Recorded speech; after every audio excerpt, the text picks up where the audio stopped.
the season, but can't get in the team after they walloped Dorking by 6-0 last Saturday afternoon. There's a hardy contingent of Gateshead supporters away to our right. Barnet with this brilliant home record. As I said, they've not lost at home since May. And Steve Brown, I suppose they always knew they were going to have an issue or two against Chesterfield. Nevertheless, they need to kind of wipe the slate clean and crack on this afternoon. Yeah, and it's a tough one. It was away as well. You know, they've come back here to the Hive and they'll be looking to get back to winning ways. But yeah, you're talking about a team that's in unbelievable form on their home patch, just off the back of a wonderful victory in the FA Cup against the League One side. So and favourites for the league. So it was a tough ask, whatever. And loads of money. And yeah, for that level, or this level, sorry, a huge budget. So yeah, look, the bounce back is the important thing, Nick. Put that to one side and get back to winning ways today will be you know what Dean's looking for his team to do. Now there are some will tell you that there's nothing going on this Saturday afternoon because of the international break for the Championship, the Premier League and bits of Leagues 1 and 2, but I can tell you there's a great deal going on in this city and beyond, and we're going to keep you on top of all of it here on the home of London football over the course of the next few hours. Is Barnet, who kick off and go wide to Idris Kanu on that right hand side in these opening exchanges. Collins has chipped this long downfield. Gateshead have to hack that away, and they do so in the shape of Louis Story out on the far side for a throw into the Bees, high up the pitch, halfway inside the Gateshead half of the field. Dominic Revan's going to take this throw, the wing-back, and he throws it down the line into the feet of Harry Pritchard. Pritchard's dispossessed on the edge of the Gateshead penalty area, and it's lifted into Barnet territory. But Laurie Walker, the Barnet goalkeeper, 34 years of age, a former Milton Keynes player, makes his way out of his penalty area and tidies up. This is clipped forward by Finlay Potter, back in the side today for Barnet, headed away by Gateshead to the halfway line. Hartigan just manages to bring that under control, and it's clipped back out wide towards Idris Kanu on this left-hand side for the Bees, but it goes over his head and out of play for a throw, which will be taken by Kenton Richardson, one of the three centre halves for Gateshead, away to our left. Steve Brown alongside me, a former non-league manager himself. Both sides have gone with three at the back, Steve. Is that more common perhaps in the National League than it might have been a few years ago, or has it very much been the case for a while? No, I think it's more common than a few years ago, absolutely, but it seems to be a shape that's being used a lot more certainly since the pandemic, but it's got to be offside. Yeah, I thought that rule. Shadwick for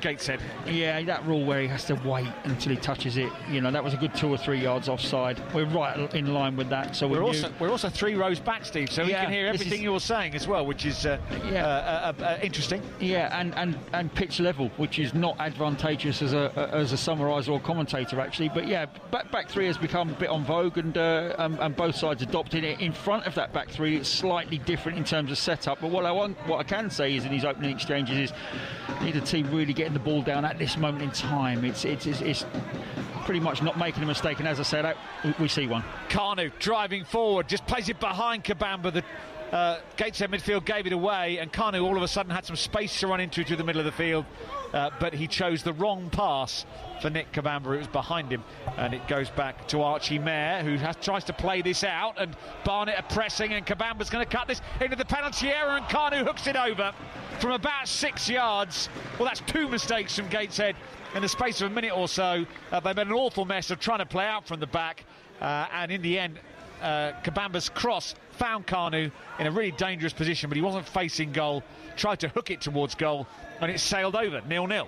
Yeah, and it's not put Gateshead off from playing out from the back again. Goalkeeper plays short to centre of the 3 centre-backs, and out they come. So that, you know, that's their game plan. I said that in these early exchanges, no football being played, and then from that, Gateshead are overplaying. Yes, and have been caught out twice. Well, here they go again. Chadwick's chasing this down the left. It's a bit of a foot race with Danny Collins on that side, and it'll beat the pair of them. Roll out of play, throw in on the far side to Barnet. We've had 3 minutes here on the home of London football. This is BBC Radio London. It's Nick Godwin and Steve Brown in row 3 at the Hive, where we're focusing on Barnet's attempts to get back to winning ways in the National League after their defeat against Chesterfield last Saturday. And they've had a half chance already as Collins flicks this on, bashed forward with interest by Kenton Richardson once again for Gateshead, and it's gathered away to our right by Laurie Walker once again. We should mention the Gateshead manager as well, or temporary manager, Rob Elliott, who had a long career with Charlton Athletic as a goalkeeper before moving to the northeast of England. He was born in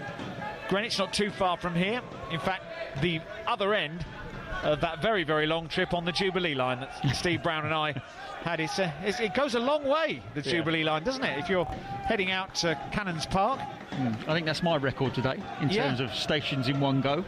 No change. You just, I mean, you can have a nap. You could get really into a book. You could probably watch an episode of ER on your phone if you so desired. You really can get stuck into something on your phone because you're there a little while. This goes back to Archie Mayer, away to our left. Again, will he play out? Will he go? Oh, this time he goes long, looking for Lofthouse on this near side. Tried to nod it in field for Ollie, but Finlay Potter's lifted it forward. Carney trying to put pressure on the back line, but there's some solid defensive work in the end by Gateshead, and they're coming forward down their right. It's fed forward towards Stephen Worm, but he can't get on the end of that, and it's lifted clear in the end. Luke Hannant was forward from his left wing-back berth. He got a long way up the pitch, actually, Hannant there, and he's not exactly charging back defensively. He was down nominally as a left wing-back, but he's certainly getting forward to support the likes of Stephen Worm and Billy Chadwick up front. I'm trying to remember, did I do the Gateshead lineup? I may not have done. I'll do it quickly. Mayer in goal, Richardson, Job and Story at the back, Hannants and Lofthouse the wing backs. Then we got two. I did do it in the end, I remember now. They're Booty and Whelan in the middle, Wern and Ollie supporting Chadwick up front. Here come Barnet on the halfway line with Finlay Potter inside the centre circle, and it's going to be swung to the right edge of the penalty area, where it's nodded down by Harry Pritchard, but he can't find another Barnet shirt, and it goes out of play for a throw-in on the far side of the field. We are very much keeping you on top of all the goals as they go in our featured matches, and we've had one at Champion Hill in the Isthmian League Premier Division. Dulwich Hamlet, Folkestone Invicta. Here's Phil Parry. Yeah, thanks, Nick. We were a little bit sort of indisposed, myself and Lucy, at the time, but this gentleman saw the goal. Sir? It was an absolute cracker. It was number 9, I think it was. 5, sorry. Bit scrappy, penalty area. Got a bit of a Cruyff turn into the bottom corner. Yeah, brilliant. That's me redundant. It's Dulwich Hamlet leading by a goal to 0. This is crossed into the Barnet box and sent back into the mix. They've made a real mess of clearing this, Barnet, and it's hooked away from danger. It was sent into the penalty area, and Chadwick was causing all sorts of problems with Wern and Ollie in there. But Dulwich Hamlet leading by a goal to 0, certainly. That's a sliced clearance in the end.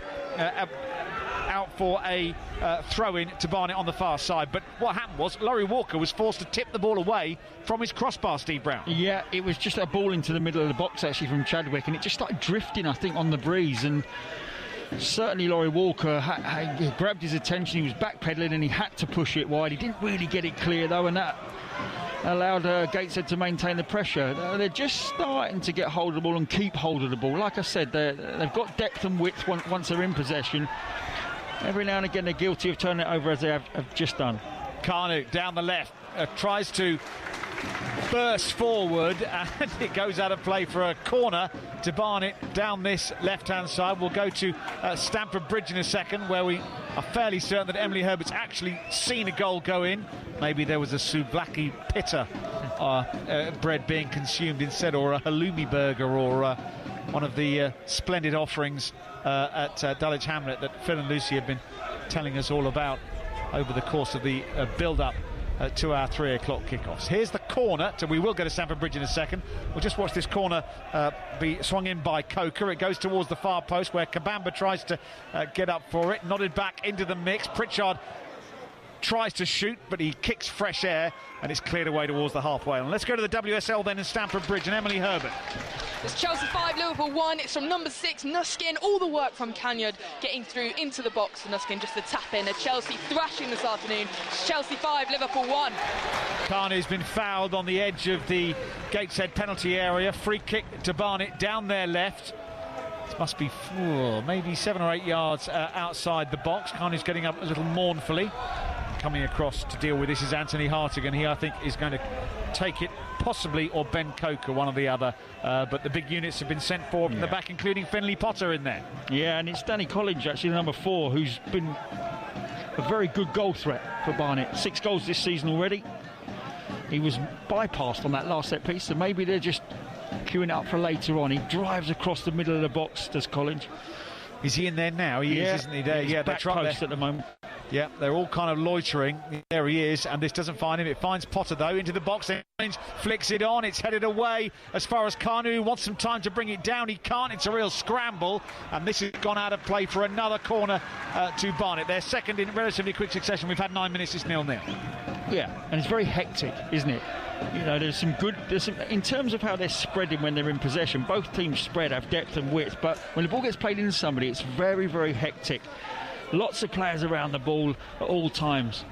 Kabamba is doing something fairly extraordinary inside that 6-yard area as the corner's played short, and Kanu fires in across to Collins, who heads it down. It's gone wide. They want another corner here, do Barnet, but they're only going to get a goal kick. The referee took his time about awarding that. It might have taken a deflection as it made its way wide of Mayor's left hand upright. But as another of those, there seems to be far more Jubilee Line trains going by than there were when I was trying to get to this part of northwest London earlier. I hope that's the same after, Nick. Well, yeah, absolutely. All those trains got turned around and come back, is all I'm saying, as this one makes its way towards Stanmore. And once again, Gateshead are playing it out from the back. It's lifted forward, headed away powerfully by Ben Coker, the left wing back for Barnet. It goes out of play for a throw-in on the halfway line in front of the two benches. That is Rob Elliott down there, isn't it? Absolutely. With the body warmer on. Yeah, I wonder whether you come across him in your Charlton days. No, Rob well. If I get a chance to speak to him, I will after the game. Yeah, know him very well, actually. Dean Brennan watching on closely as Stephen Wynn wins that challenge, and this is going to go all the way back to Laurie Walker away to our right in the end. And he is going to take a few moments. He has already been called into action, tipping away that cross from the left from Ben Chadwick that, as Steve Brown mentioned, just drifted dangerously. Yeah, it was certainly meant for the centre of the box, but it just started drifting towards and inside the back far post. Like I said, Walker needed to adjust and make that save. Here come Gateshead. Ollie bursts forward, runs straight into Hartigan, who breaks that up very well. The former AFC Wimbledon man. There's some space for Coker here on the left. Kanu runs beyond him. It's played down that channel for Idris Kanu, who's onside by the byline now, running at the edge of the box. He goes into the penalty area. There are Barnet players helping out. One of them is Coker, who gets the cross horribly wrong. And he, like a golf shot, he kind of sends it high in the air over the goal frame and out for a goal kick to Gateshead. 0-0 with 11 minutes played here on the home of London football on BBC Radio London's unofficial but very much comprehensive non-league afternoon. We are keeping you posted on how Sutton are getting on against Tranmere and other significant games up and down the land, but our real focus is on the vibrant scene below League 2 in this city. As Phil Parry rightly mentioned a bit earlier, not necessarily want to call it non-league because it's just a different set of leagues, and there are so many clubs doing so many good things in all parts of the city. One of them, Barnet, second in the National League, as Coker nods this forward out of play. There's an attempt to keep it in play on this near side of the field by Zach Brunt, but it goes out for a throw into Gateshead. Yeah, and they try and sort of draw you on to Gateshead. They have this back three that splits right across the pitch, and they're quite happy to use the goalkeeper, play into midfield, play across that back three. But interestingly, Barnet are happy to go 4 for 4 or 3 for 3 against Gateshead's front line, and that allows them to push that extra man forward to try and win that ball higher up on the press. But I just wonder if Gateshead start to look a little bit further forward quicker, if Barnet are going to adopt that sort of tactic today. Finley Potter coming forward for Barnet down the left. There's a challenge which the referee doesn't like from Greg Ollie, and it's a free kick to Barnet just inside Gateshead territory. They take it quickly, too quickly. Dean Brennan waves his hands above his head in frustration because he wanted his team back and on the march. The free kick is taken short, and here's Coker given to Kanu, spins away from his man, but it runs out of play, and it's going to be a throw to Gateshead inside their own half of the field. Let's go round the grounds here on BBC Radio London and keep you up to date with everything going on what is a very busy afternoon. We'll start at Stamford Bridge. Not long left in the WSL game between Chelsea and Liverpool. Emily Herbert. Yeah, 85 minutes played. It's Chelsea 5, Liverpool 1. Chelsea looking control here, just slowing the game down in possession, showing the quality they have this afternoon. It's Chelsea 5, Liverpool 1. Let's go into League Two. Sutton against Tranmere underway at 3. Here's Ahmed Noor. 15 minutes gone, it's 0-0 at the moment. 5 minutes wasn't particularly entertaining. The next 5 were even better. Both sides equally having a chance. And Dennis' volley, after Jennings chested it down, was powerful. A good stop from Brazanis. Harry Smith doing a little bit of the assisting work. Set up a lovely ball to Harry Beeson at the far post, but it was saved brilliantly by Newt McGee to keep the scores at 0-0 after a quarter of an hour. Thank you very much indeed, Ahmed. Barnet have just stopped an attack in its tracks through Hartingham. We'll go into the Isthmian League Premier Division. Dulwich Hamlet, Folkestone Invicta, Phil Parry. Yeah, still 1-0 to Dulwich, who've been controlling the game quite a lot, Nick. Yeah, I did, mate. To be honest, but it's 1-0. It's 1-0 to Dulwich. They scored early on. Invicta have really struggled to actually get in the game. Dulwich Hamlet are controlling at the moment, but it's very early days, Nicholas. Very early days. 1-0 Dulwich. Thank you. Thank you, Phil. Let's go back into the National League. I hope you're following us as we take you all round the competitions here on BBC Radio London and to Hayes Lane. Bromley filed Louis Mendes. Yeah, 12 minutes gone still. Bromley nil, Filed nil. It's the home side who've had the better of the chances, though. Charlton Loney, Deji Aliraway denied by Theo Richardson from close range. Louis Dennis has looked a handful so far as well. He cut in from the right-hand side. His shot was blocked by the defender. Still Bromley nil, Filed nil.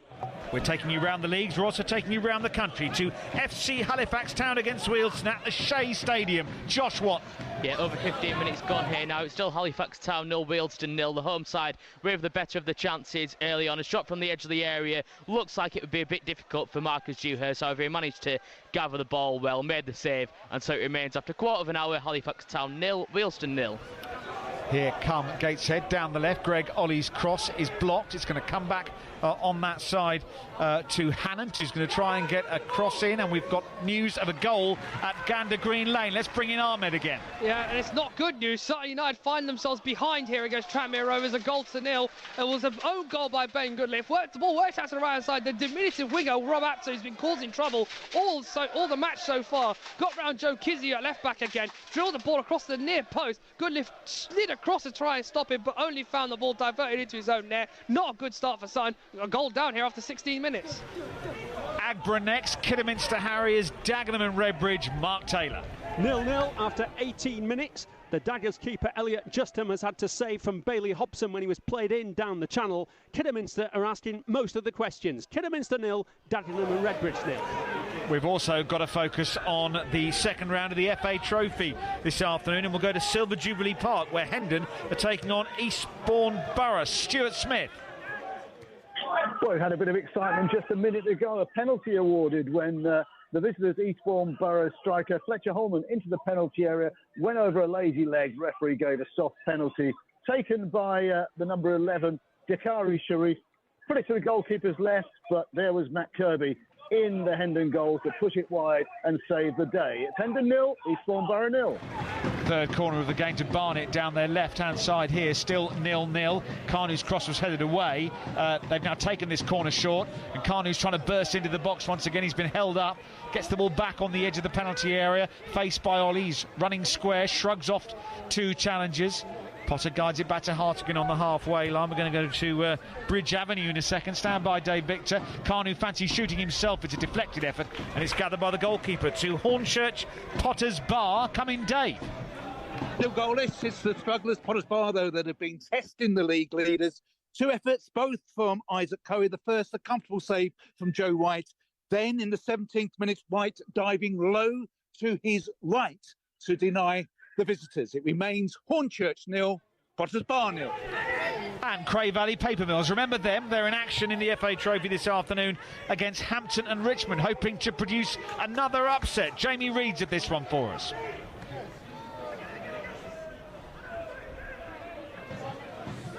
Well, he is, but he's not. He's Jamie, you've got to unmute yourself. I know. Right, sorry, I'll do that again. Ready? Right, we'll sort this out when we edit it. Let's go to Cray Valley Paper Mills against Hampton and Richmond, looking perhaps to produce another upset. Jamie Reed. Well, they've been good in the cup competitions, Nick. We've got the floodlights on, and after 20 minutes, it's very even Stevens in these opening stages. The best chance of which going the way of Cray Valley. Denzel Gale with a stinging effort saved at the near post by the Hampton keeper. 21 gone, 0-0. Jamie, how many in do you reckon after there were 1,500 last week or on Wednesday? They reckon about 200 today, Nick. There you go. Well, they wanted that number to go up a bit, didn't they? So that is good news. Thank you, Jamie. 0-0 here. We've had 18.5 minutes. Barnet have had a series of corners, but Steve Brown, they've not created a golden chance as yet. No, neither side has really. Carney's been the one danger man for Barnet. He's the one that keeps floating across the pitch, picking up the ball and looking dangerous 1v1 when he's up against his opponent. And he's just had a long-range shot. It got blocked and it took the sting out of it, and it was an easy save in the end for the Gateshead goalkeeper Archie Mayer. But yeah, it's very hectic. I forgot sort of how quickly they shut each other down, and that's not a disrespect to this level. The tempo has to be like that. So there's some really good patient build-up play. The sides are stretched and looking to try and manoeuvre the ball, but every time it goes through midfield, players are shut down so quickly they don't have a great deal of time through that central area. Ball forward for Barnet. The target here is Coker, but it's headed out of play for a throw-in. We're sitting just to the right of the dugouts here, so we get an excellent view of Dean Brennan and Rob Elliott and their instructions to their players, their remonstrations with the officials. Yeah, you'll always see a lot more action in technical areas at non-league level, Nick, because you've only had an hour or two during the week, and so you're a lot more confident as a manager in the technical area when you've spent 5 days working with a team, and you end up commentate coaching, you call it, from the sideline, because you've only had an hour or two. You've got to coach so there, you're coaching as you're going. Whereas full-time members of staff that have a lot of time with their players tend to not say as much on the technical area. Yes, I was talking to Joe Edwards, the new Millwall manager this week, as again Gateshead trying to play out from the back, and they've more or less got away with it. Lewis Story's going to clear the ball downfield, and then there's a foul on Kyron Lofthouse just in front of us. And it's going to be a free kick, which I think it's fair to say that Ben Coker is disagreeing with rather profoundly. And he, we were talking to him about what sort of manager he is on the touchline, and he said, "No, I don't tend to say a great deal because, I think the work's done on the training pitch. But if you haven't had 4 days on the training pitch, and the other side is you probably don't have the resources and the staffing structure to have as many hours watching the opposition and studying them." Wern's driving forward, and he's going to get this on the edge of the Barnet penalty area. Square to Wally, who's got a sight of goal here, and he's put it wide. And he had a lot of time inside the D to pick his spot and fire it low. Walker was down to his left. It wasn't too far from his left-hand upright. That's probably the best moment so far in the game for Gateshead, but it's 0-0. Yeah, brilliant opportunity. It was a good ball back to Wally, who took a fantastic first touch. The ball was at dead weight in front of him. He had a yard to step onto it and pick his spot. What I will say is under immense pressure from two of the three centre-halves from Barnet. Lou jumped out and Potter both jumped out and slid in front of Ollie to make it difficult, and it just drifted wide. Here they go again. Chadwick into the penalty area. Another good save by the goalkeeper Walker. This time Chadwick from the angle shooting low, and there was no one in a blue Gateshead shirt able to turn in the rebound. And all of a sudden it is Gateshead who are now chalking up chances. Still no goals though. Yeah, that was on the angle, but Chadwick has looked lively, and you spoke about Dinanga not being able to get back into this team. You wouldn't change it, Nick, after a 6-0 win, and Chadwick looks lively. He looks to work off the shoulder, work the channels. He's short and stocky, but he's got a little bit of tempo and pace about him. He just got away from his man, cut inside on that right foot, which opened up the far corner, and he didn't quite execute where he wanted it, but it still needed a save from Laurie Walker in the Barnet goal, and that was probably those two moments there have been the best moments in this game so far. Gateshead unlucky not to be ahead. Chadwick on loan from Stockport County as the ball goes out of play for a throw-in on that far side of the field. Then Dominic Revan's going to take it, and he plays it short to Danny Collins on that right-hand side. Barnet need to kind of keep their heads a bit, don't they? If things are going wrong at the other end of the field, they know that they are capable of scoring goals, but as you've said, Steve, as this is played into the box looking for Harry Pritchard, he can't get hold of it, and then there is a foul right on the edge of the Gateshead penalty area, and it's I think it's Ben Coker on that far side who's come across and been caught. The left back was on the right edge of the penalty area, or is it? It must be very close. Sorry, I beg your pardon. It's Pritchard who was fouled. Sorry. Yeah, Hannants, I think he's lost his footing.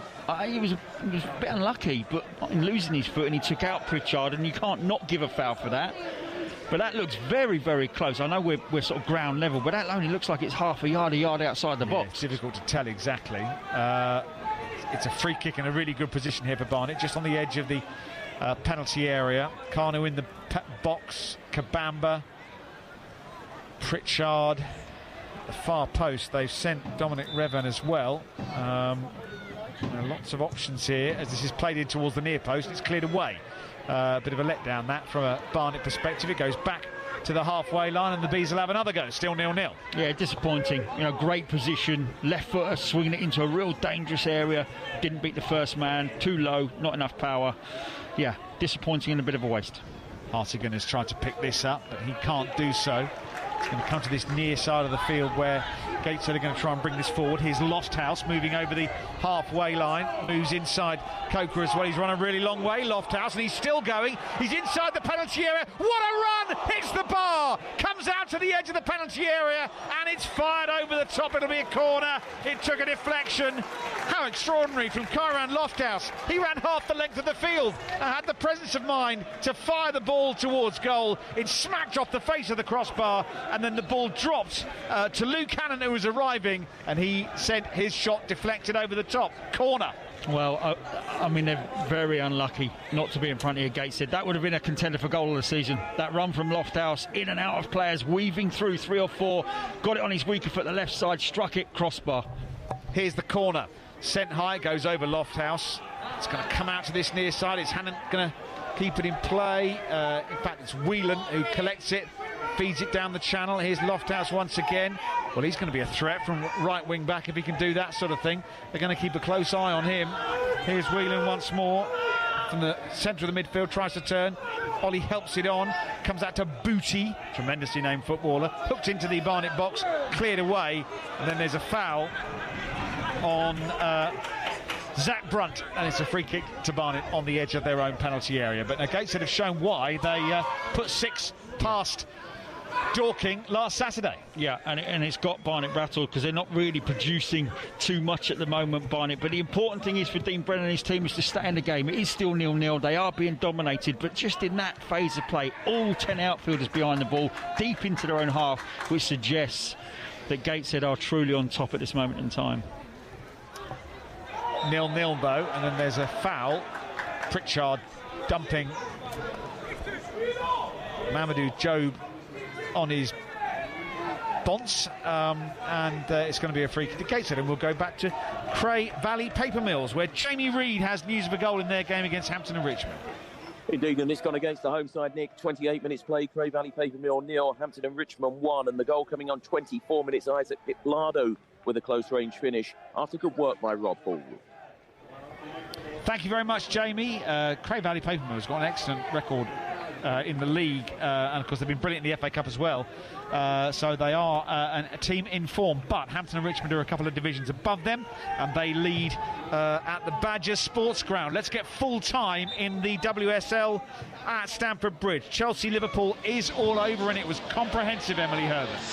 It was indeed full time at Stamford Bridge, and it's been a complete Chelsea performance. 5-1 against Liverpool. Lauren James with a world-class return from concussion today, scoring a hat-trick, and the other 2 goals from youngster Aggie Beaver-Jones and Sioke Nuskin. An easy tap-in for her with the thanks of substitute Kanya doing all the work inside the box. Liverpool unable to get a goal from one of their own today, but Jess Carter helped them out with a close-range own goal to make it full-time Chelsea 5, Liverpool 1. Thank you, Emily. I can tell you that Dorking, who lost 6-0 to Gateshead last Saturday, are in front against Boreham Wood in the National League. Alfie Rutherford with the goal in the first half. Here we've had almost half an hour, and it's Barnet 0, Gateshead 0 here on BBC Radio London.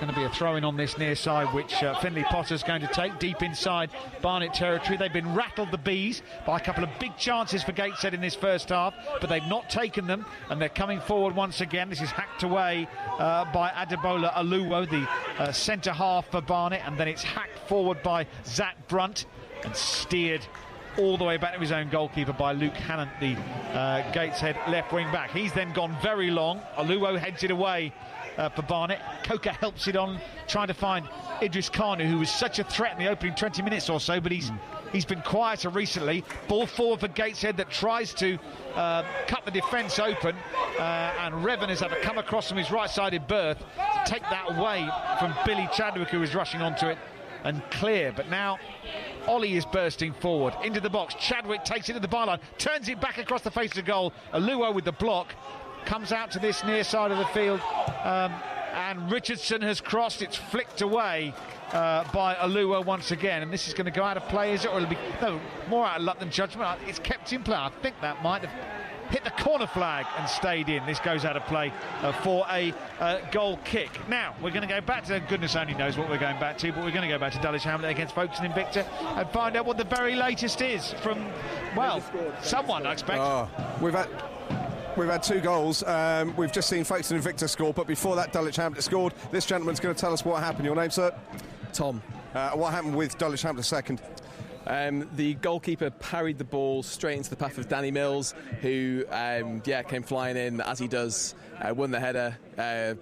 Classic Danny Mills. Classic Danny Mills there, Nick. Made it 2-0, but Folkestone Invicta have just got one back. It's 2-1, and this chap's mushy peas and chips in front of us is looking very good. Is it mushy peas or is it guacamole? It wasn't guacamole, it's definitely mushy peas. Are you sure it's mushy peas? Right, there you are, see? Even getting a laugh at Dulwich Hamlet these days. Honestly, Steve, someone laughs, it's worth doing. Free kick to Barnet, down the left. It's going to be right on the corner of the penalty area. We're going to go to Ahmed in a second, Sutton, but let's see what Barnet can craft from this set piece. Hard to get over it. Yeah, and it's been a long time since they've had a decent opportunity, and this is one. It's maybe 25, 28 yards out, in line with the corner of the penalty area, in swinger. Hartigan might shoot here, you know. He's going to send it towards the far post. It's awkward, headed down, real scramble, and out of play, is it? Or is it still... No, it's still alive. Everyone's appealing for everything. It's going to be a goal kick in the end. It was a teasing cross towards the far post. A couple of Barnet players were sent forward. Finley Potter was in there, but it was a bit of a scramble, and it stayed out, and it's 0-0. Yeah, and that looks to be the best opportunity for Barnet in his 34th first half. Hartigan with a great delivery, just begging to be attacked. Good header down, giving the opportunity for other players to get on the end of it. Couldn't quite scramble it home. Hearts in the mouth stuffs if you're Rob Bennett, the Gateshead manager. They've been the better side as well. Put out a play by Potter for a throw into Gateshead. Let's go to Gander Green Lane. Have Sutton been able to respond to going 1-0 down? Ahmed Nur. 33.5 minutes gone. It remains 1-0 Tranmere, but not necessarily. They did come close 3 minutes after going behind for a lovely ball in from Harry Peaceman. It found Harry Smith, but his header only narrowly flicked over the crossbar, and a penalty shout turned down after Smith was brought down by Wood in the box. And Harry Peaceman, just for a moment ago, tried to lay off O'Brien. O'Brien didn't know where the ball was and eventually shouted at his teammates saying, "Where were you? I didn't know where the ball was." You could have laid it off to me in a better place. Keeps the scoreline at 1-0 Tranmere. Thank you, Ahmed. Here come Gateshead down the right. Richardson feeds it into Billy Chadwick. A little back heel by Ollie, but he can't find another blue shirt. Cleared to Kanu deep inside his own half.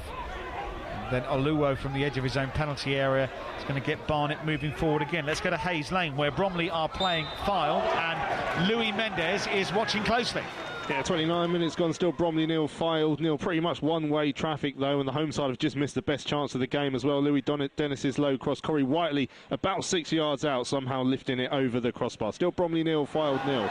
Kanu's cross, headed away for Gateshead, comes back out to this left-hand side, and Coker. Kanu's on this left flank where he was earlier, and he's going to try and send this in. Checks back in field. Finley Potter is forward from centre half. Back out to Kanu, gets it out of his feet, feints to cross, then drives forward, sends his cross against Ollie, out for a throw-in on this near side. We're going to go to the Shea, and Josh Watton. Yeah, 33 minutes gone here, Nick. Still Halifax 0, Wealdstone 0. A couple of chances for either side, though. Obiero and Campbell going really close for Wealdstone, forcing good saves from Sam Johnson in the Halifax goal before the Shaman went up the other end across towards the far post. Millie Ali met it. He might meet this one again as the ball comes into the middle. It's cleared away by Wealdstone, but he forced a good save from Marcus Dewhurst, and so it remains at the Shea. Halifax Town 0, Wealdstone 0. Well, Brunt dispossessed on the halfway line. Chadwick is fed down the left-hand side, but he can't make too much progress. He goes back into his own half. We'll go back to Agborough, where Dagenham and Redbridge have travelled to face Kidderminster in the presence of Mark Taylor. 10 minutes to go to the interval. Kidderminster 0, Dagenham and Redbridge 0. Ben Tollett has had a 20-yarder deflected wide for the home side, and Amari Morgan-Smith has backheeled one past the post with the Daggers penned back. Kidderminster 0, Dagenham and Redbridge 0. That one's in the National League. This one is in the second round of the FA Trophy. Cray Valley Paper Mills against Hampton and Richmond. Jamie Reid. And it's the National League side who lead by 2-0. Nick, the second goal coming from Dean Inman, an angled header across the goalkeeper on 34. Remember, it was Isaac Pitblado who put Hampton a goal to the good. And that's the way things stand. Grey Valley Paper Mill 0, Hampton and Richmond 2. Chadwick shoots, pushed away by the goalkeeper. It's going to come out to Lofthouse. He sends it back across goal, and then Chadwick misses from 3 yards when he really should have scored. They were queuing up virtually. Lofthouse sent it back across the 6-yard box, and none of the Barnet players could get anywhere near it. And Chadwick flung himself at the far post. Any other connection other than the one he managed surely would have taken it into the net, but somehow it ends up in the stand behind the goal, and it's still 0-0. Yeah, it was an excellent move actually. It's Ollie who's finding little pockets of space, and it was a ball into him that was exquisite from the left hand side. He's turned on the first touch and he's looking forward at Chadwick, who peels off the shoulder of the last defender, and he plays him in inch perfect. There were shouts of offside. We were in line with it. It was very, very tight, but once he takes that first touch, Chadwick, he's bearing down on goal, and he just opens up his body and tries to push it past Laurie Walker, the Barnet goalkeeper, into the far corner. He parries it out, and it's that man Lofthouse again from right wing back up there, and he pushes the ball back across into a decent area. Chadwick coming in, like you're saying, anything on target, and Gateshead are 1-0 up, and he drags it just wide of that far post and out, and hurts himself in the process. Yeah, it's never a good thing if you miss and you hurt yourself as well. You want the ground to open up and swallow you whole. I think we can say now with all certainty that Gateshead have had by far the better chances in this opening 35 minutes or so, but it is still 0-0. They're trying to counter again, but Aluwo has stopped that one. Let's go to Silver Jubilee Park and Hendon against Eastbourne Borough with Stuart Smith. It's still Hendon 0, Eastbourne Borough 0, 36.5 minutes gone, but the sides are pretty evenly matched. As far as Hendon are concerned, Sam Adenole is really, really busy down the right-hand side. Joe White, the skipper, has had a couple of good chances, and Nico Muir is pulling the strings just behind that front line. It's Hendon 0, Eastbourne Borough 0. On the halfway line, Barnet have it again. It's still 0-0. Let's go and see how Steve Morrison's Hornchurch are getting on against Potters Bar. Here's Dave Victor. And the league leaders are beginning to ask questions of Potters Bar. Liam Nash, the top goal scorer, going close in the 22nd minute. A shot just wide of the target. He was then denied by an excellent save from Lawrence Schumer, who was at full stretch again to throw at a U-shift. But the injury problems continue for the Urchins. Nathan Green hobbled off. That means there's a left back playing at right back and a midfielder playing at right back. It remains Hornchurch 0, Potters Bar 0. Thank you, Dave. Still 0-0 here at the Hive on BBC Radio London. But just looking at Dean Brennan, he is asking a lot of questions of his team at the moment, Stevie. He can't be completely satisfied with what he's seen so far. No, he's on the back foot, as is his team. They've had moments, Nick, but that's it. A couple of set pieces delivered into the right areas that have caused trouble. A shot that was blocked and just drifted into the arms of the goalkeeper from Carnu. He's looked the mainstay, but what they've done very, very well is kept Kabamba quiet. You know, 12 goals this season, barely been in this game, can't really control the ball and bring in the players in support, hasn't really got him behind. You know, he's struggling to even make a dent on that back three, but Gates are quite the opposite. They've got players in pockets, their build-up plays good, and they've created multiple opportunities. Here comes Lofthouse once again, another brilliant run. He's forced wide down the right, low cross coming in. Ollie arriving, and it's going to drop to Chadwick. Tries to set it for Ollie. There are so many players around him. That's deflected. Oh, and it's hit the inside of the post and bundled behind. And there's a push as well. It may not have counted. I don't know whether the push was actually after the ball struck the woodwork. But goodness me, the woodwork's been hit again. Greg Ollie this time, shooting through a forest of legs. And I thought that was in, but somehow it contrived to just ping off the inside of the right-hand upright, rolled across the line and stayed out. It's still 0-0. Yeah. Charm life. They've hit the bar. Lofthouse has hit the crossbar earlier. It's pinged out. We've just seen it hit the inside of the post from Ollie. I mean, you can't get any closer than that one. It's the inside of the post. It's rolled back across the goal line, and then there was a push for the free kick. But they can't do a lot more, Gateshead, than to get this goal. It's just that end product, that final shot, just not quite breaching that Barnet goal. But they're in trouble. They're in trouble, Mike. Sorry, there's a challenge I think the crowd want a red card for, but the referee's not even giving a free kick. No, Brunt is picking himself up very slowly. I'm not sure who committed the foul, but they weren't too impressed inside the hive. Whether they're generally not very impressed by what they've seen from their team so far, because miraculously, somehow, and again, Steve's absolutely right, quite how Greg Ollie's drive from the edge of the box has not gone in, I'm not sure, because again, it didn't just hit the face of the post, it hit the inside of the post and rolled along the line and stayed out. Absolutely extraordinary. They hit the bar earlier as well, but no goals. Now, Dominic Revan has moved out to this left side. I don't know whether they've certainly changed things, Barnet, because Revan's now playing left wing back. I was just about to say to you, I mean, Lofthouse has come down this right-hand side twice. He's wing back for Gateshead. He's got power, he's got pace. When he's got the ball at his feet, he drives and ghosts past Coker, the left wing back for Barnet. And I just wonder if that's something that Dean Brennan's looked at and decided he needs a bit more pace on this left-hand side, because Coker is now right wing back. He's on loan from Barnsley, is Kyron Lofthouse, 23 years of age. This very high ball comes into the Gateshead box. It's a bit of a scramble. There's a high foot against Pritchard there, so free kick to Gateshead on the edge of their own penalty area. But yes, I was going to say, Kyron Lofthouse he's very tall and he's very quick. It explains a lot physically, doesn't it? You know, because he looks like a proper athlete. Yeah. He's got stamina, he's got power, he's got pace. He's 6'2", maybe a tad taller than that.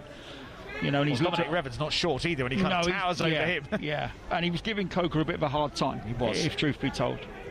Well, Revan's now been asked to keep him quiet. This is the guy that you remember earlier, who had that amazing run from halfway, where he took on about 5-6 players, left them all for dead, and then sent a fizzing effort, smacking off the crossbar. And then he caused problems a few moments ago as well. Barnet still 0-0, trying to respond. They've not lost here all season long. Their last defeat on this ground was in the playoffs last season against Boreham Wood. So what we're seeing in the opening 40 minutes is quite unusual from a Barnet perspective. Dean Brennan not terribly impressed with what he's seen so far. Here goes Revan down the left, wants to run at Lofthouse. This is an interesting tussle, and Lofthouse has just about done enough, and he's had a right pop at Dominic Revan as well. He's gone down looking for a free kick. He goes out for a goal kick, but that's already quite the battle. Yeah, I mean, at least you're asking questions of Lofthouse defensively, and that hasn't been asked of him thus far. I think he was a little bit annoyed at the ease with which Revan went down trying to win a free kick, but I don't think that was warranted, to be honest. It was a good battle. Yeah, I think that's already one to keep a close eye on. Callum Whelan has helped this forward for Gateshead. Been lifted forward now by Pritchard for Barnet, but again, you mentioned the disjointed way that Barnet's front line have gone about things. I mean, Idris Kanu, Zach Brunt and Harry Pritchard playing behind Nick Kabamba. Other than the early inroads that Kanu made in the opening 10 minutes of the game, we've seen nothing. Yeah, and Revan and Kanu both started on the right and have been both pulled over to this left-hand side, which suggests that they don't feel like they're dealing with the threat of Gateshead down the right-hand side. They're struggling with Ollie as well, who's picking up the ball in brilliant pockets. Richardson driving forward now for Gateshead, stopped by Revan, uncompromising challenge, but a good one. They're going to try and play their way forward. Kanu's dropped inside his own half, and again there's just a firm challenge coming in from Regan Bucci to win it back for Gateshead. Barnet can't get out of their own half at the moment. Here's Ollie, feeds Lofthouse down the right, low cross coming in, and this time it just leaves Stephen Wern as he dashed towards the far post. Yet another goal ball for the away side that doesn't go in. Excellent move again. It's Lofthouse with a superb run off the shoulder. He gets into the byline, drives it across, and it just needs any touch from any player. Chadwick runs across the area, it bypasses him. You got Wynn running in towards the far post, but he's about 2 yards too far away. Can't even slide to get near it, and the ball just flashes across that Barnet goalmouth and out to safety. It's a superb play, though, from Gateshead. They really are asking far more questions of Barnet than Barnet are asking of them. They've got the balance right between that structure defensively, where they're coping with that Barnet front line, and unpicking the Barnet back line. Wern gets away down the left, plays it into the feet of Whelan. Wern again, and Now Hannant's trying to find a way through on the edge of the Barnet penalty area. There's no way through at the moment. Booty sends it down the channel, and it's going to go out for a goal kick. We've got 2.5 minutes of the first half to go. It's actually rolled out the other side just for a throw. So that's a great opportunity to squeeze over and box Barnet in and not allow them out. But it was the right ball from Booty. He needed Hannant to make the run in behind. He didn't, and if he'd have gone sideways to feet and was intercepted, there would have been 50 yards of space to run into. So it's the right ball. I don't think we're going to get like 19 minutes of stoppage time at the end of the that you and I are used to. There's not been much. You know, it's been played at a high tempo. There's been some great challenges out there. Gateshead have played some really good football. How they're not in front, I don't know. And the beauty for Dean Brennan when he goes down, or hopefully when he goes down the sideline here and into the dressing rooms, is that his team are still in it. It's 0-0. It could be 2-0. That would not be a inaccurate reflection. Oh goodness! There's been another goal at Dulwich Hamlet. There is a free kick here to Gateshead. I dread to think what's going on there, but we'll just bear with us. We will. I mean, at least he's got 3,000 supporters to pick from too. Yeah. I mean, there could be a lot of goals before we run out of potential reporters. We'll go there in a second. We'll see what Gateshead can fashion from this set piece. Greg Ollie's going to take it wide on the left. It's 35 yards from goal, maybe a bit further. It's very wide. It'll be sent in. Lofthouse is a tall, imposing presence. Louis Story has gone into the penalty area. Billy Chadwick is a threat. Mamadou Job is at the far post as well. They're all in the line as this is sent in very flat and very awkward, and it goes wide again. I don't think it touched anyone, or was there a touch from a Barnet player, possibly even the goalkeeper Walker, goes out for a corner. Yeah, I'm saying the goalkeeper there. It's a wonderful in-swinging delivery. It's bounced 6 yards out. It looked like Story was going to get on the end of it. If he'd have got any touch, I think we'd have seen the first goal. But it was also bending in towards the far post, past Laurie Walker and into that Barnet goal, and I think it's him that's just given it a touch, drifted it past his far post and out for the corner. Standby's Champion Hill there presently. Let's see what Ollie can do with this corner for Gateshead, who have Barnet exactly where they want them, other than the fact it's still 0-0. Corner's driven in and it's headed away by Kabamba, one of his more useful roles so far, the centre forward, that defensive header. And the referee's blown his whistle for half-time. And it's Barnet 0, Gateshead 0. Gateshead have been massively on top for all but the first 10 minutes or so. They've hit the bar, they've hit the post, they've missed several open goals. Billy Chadwick should have at least a couple. But as things stand, Barnet, who have not lost here so far this season, are hanging on. At half-time, it's Barnet 0, Gateshead 0. BBC Radio London, the home of London football.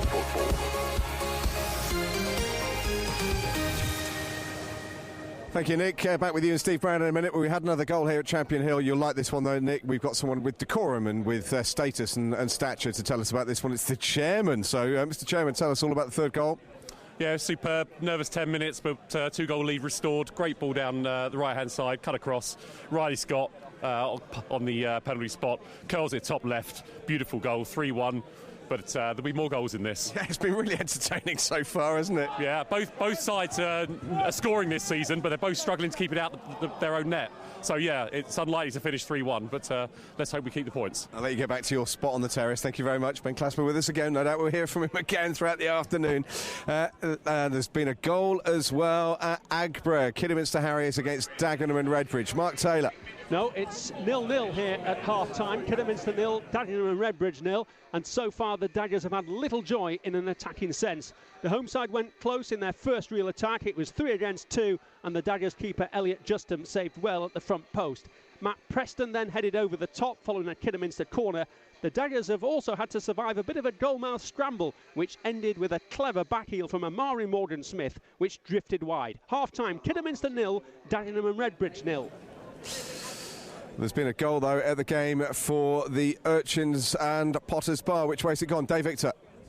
And it's the league leaders that have broken the deadlock. It was a corner from Sean Sconnell, and it was an excellent rising header at the far post from Nathan Cooper. It's what Steve Morrison's side deserved, because they have been frustrated by 4 outstanding saves from the Potter Bar goalkeeper, Lawrence Shuller, the 2 denying top goal scorer Liam Nash, and then a double save, first falling Tom White, and then that man Nash again. It is, as we approach half-time, Hornchurch 1, Potters Bar 0. It is half-time at Gander Green Lane, so let's find out what's happened in that first 45. Ahmed Noor's been watching Sutton against Tranmere Rovers. Indeed, it is 1-0 to Tranmere Rovers at half-time. Now, earlier on, Phil, you mentioned mushy peas. I think today that's what they're playing on Sutton and Tranmere. The pitch is absolutely torn up to shreds, and it played a major factor, as I'll tell you in a minute. But Tranmere Rovers' goal came after 16 minutes, after both sides each had an opportunity. An own goal by Ben Goodliff was turned in thanks to a well-worked effort by Apter, who's been causing problems down the wing all day for Tranmere Rovers. He played the ball across the face of goal, turned home by Goodliff. Gave the away side the lead. So Sutton nearly responded 3 minutes later with a Peterman cross that Smith flicks on but loops over the crossbar. And then two incredible moments happening right on the edge at half time. The first of which did involve the mushy pea surface that I'm talking about. Ball played over the top, landed in a mud sludge area of the field, which McGee couldn't judge. And it led to Coley intercepting. The ricochet came back off the goalkeeper. Aidan O'Brien basically had an open goal to aim at, but could only hit the post. A minute later, a well-worked free kick by McGee, flicked on by Jennings, came to the free Christian Dennis, who had one side of the goal to aim at, but could only hit the outside of the post. So either side could really be a goal to the good here, but it leaves Tranmere leading by a goal to nil, and Sutton still at the bottom of League Two. Well, still 45 minutes to go. Ahmed, we'll have to wait and see. Let's go to half-time at West Yorkshire. It's Halifax, FC Halifax Town against Wealdstone. Josh, what? Yeah, Halifax 0, Wealdstone 0 after the first 45 minutes here. Really good half of football, though, and chances for either side. For Wealdstone, Mika Obiero and Tavon Campbell forcing saves out of Sam Johnson in the Halifax goal. Before up the other end, Miliali with a really good header, looked destined for the bottom corner, forcing a really smart save from Marcus Dewhurst on his Wealdstone debut. It's been a really entertaining half of football here. Both sides playing some good stuff. However, it remains after the first 45 minutes. Halifax Town 0, Wealdstone 0. Let's go into the FA Trophy then, shall we? Hendon this afternoon entertaining Eastbourne Borough. Stuart Smith's watching this one. Stu, half-time. Yeah, 0-0 at half-time. I would say the home side slightly shaded the first half, but they were under a spell of pressure on 17 minutes when Eastbourne Borough's Fletcher Holman went into the penalty area and fell over a lazy leg. The referee pointed to the spot. Looked a bit of a soft penalty, but up stepped Jakari Sheriff. His shot to the left-hand side of Matt Kirby in the Hendon goal. Kirby dived to his left and saved at the foot of a post. That was a good break as far as Hendon's concerned. And they've really looked positive. They forced 3 corners against the 2 from the visitors. And up front, Joe White's had a couple of good chances, but the best came when White dummied to allow Nico Muir to go clean through into the penalty area. His shot was powerful, but it was just a bit too powerful and went over the top of the bar. Evenly matched, but I say, Hendon, I think, possibly shading this. It'll be a good second half. Hendon 0, Eastbourne Borough 0.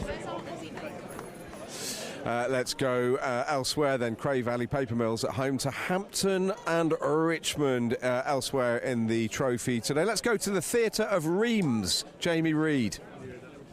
Indeed, and it's the National League side who lead by 2-0, Phil. Cray Valley. Maybe it's a game too far. The 2 goals for Hampton. The first came on 24. Isaac Piplado with a close-range finish after good work by the experienced Rob Hall. And then 10 minutes later, Dean Inman, the captain, with an angled header across the keeper. Cray Valley have had a couple of opportunities on 10. Denzel Gell with a stinging effort saved at the near post by the keeper. And on the stroke of half-time, Tom Chambers drilled one into the side netting. But it's going with form at the moment. Hampton in great form, and they're beating Cray Valley by 2-0. Let's just kind of a quick half-time report here before we go to Dave Victor. Sir, your name? Jack. Jack, resplendent in a Dulwich Hamlet replica kit. What do you make of the first half? Look, mate, strong first half. We're about 4 goal difference behind these boys, so hopefully we can get a couple in the second half and jump them on the table. But, mate, look, Danny Mills has been on fire, Winardio's been on fire, McQueen's been on fire. It's looking real positive out there today. Yeah, and you're heading down the other end of the ground now. Why? Mate, because you can. You've got to be with the home fans. You've got to be with the drum. You've got to be with the chants. Mate, that's what Dulwich Hamlet's about. We're all a community here. We're all out at Dulwich Hamlet supporting the boys as a family. How long have you been supporting this club? My whole life. About a year, yeah. Well, why did you come down here? Because I live close by. But you're hooked? Of course I'm hooked, mate. I got the shirt. My girlfriend's wearing the scarf. We're all a part of it. It's the highest league that you can drink alcohol at. And watch the game. And watch the game, of course. Yeah. key feature. Sales points all over the place, aren't they? Enjoy, Jack. Sorry, your name was? Tiana. Tiana and Jack, enjoy the second half. Nice to see you. Is that all right? Let's go to Hornchurch, shall we? Dave Victor's got half time. Yes, and the league leaders in front, but they left it late in the first half stoppage time. Nathan Cooper rising at the far post to meet Sean Cannell's corner.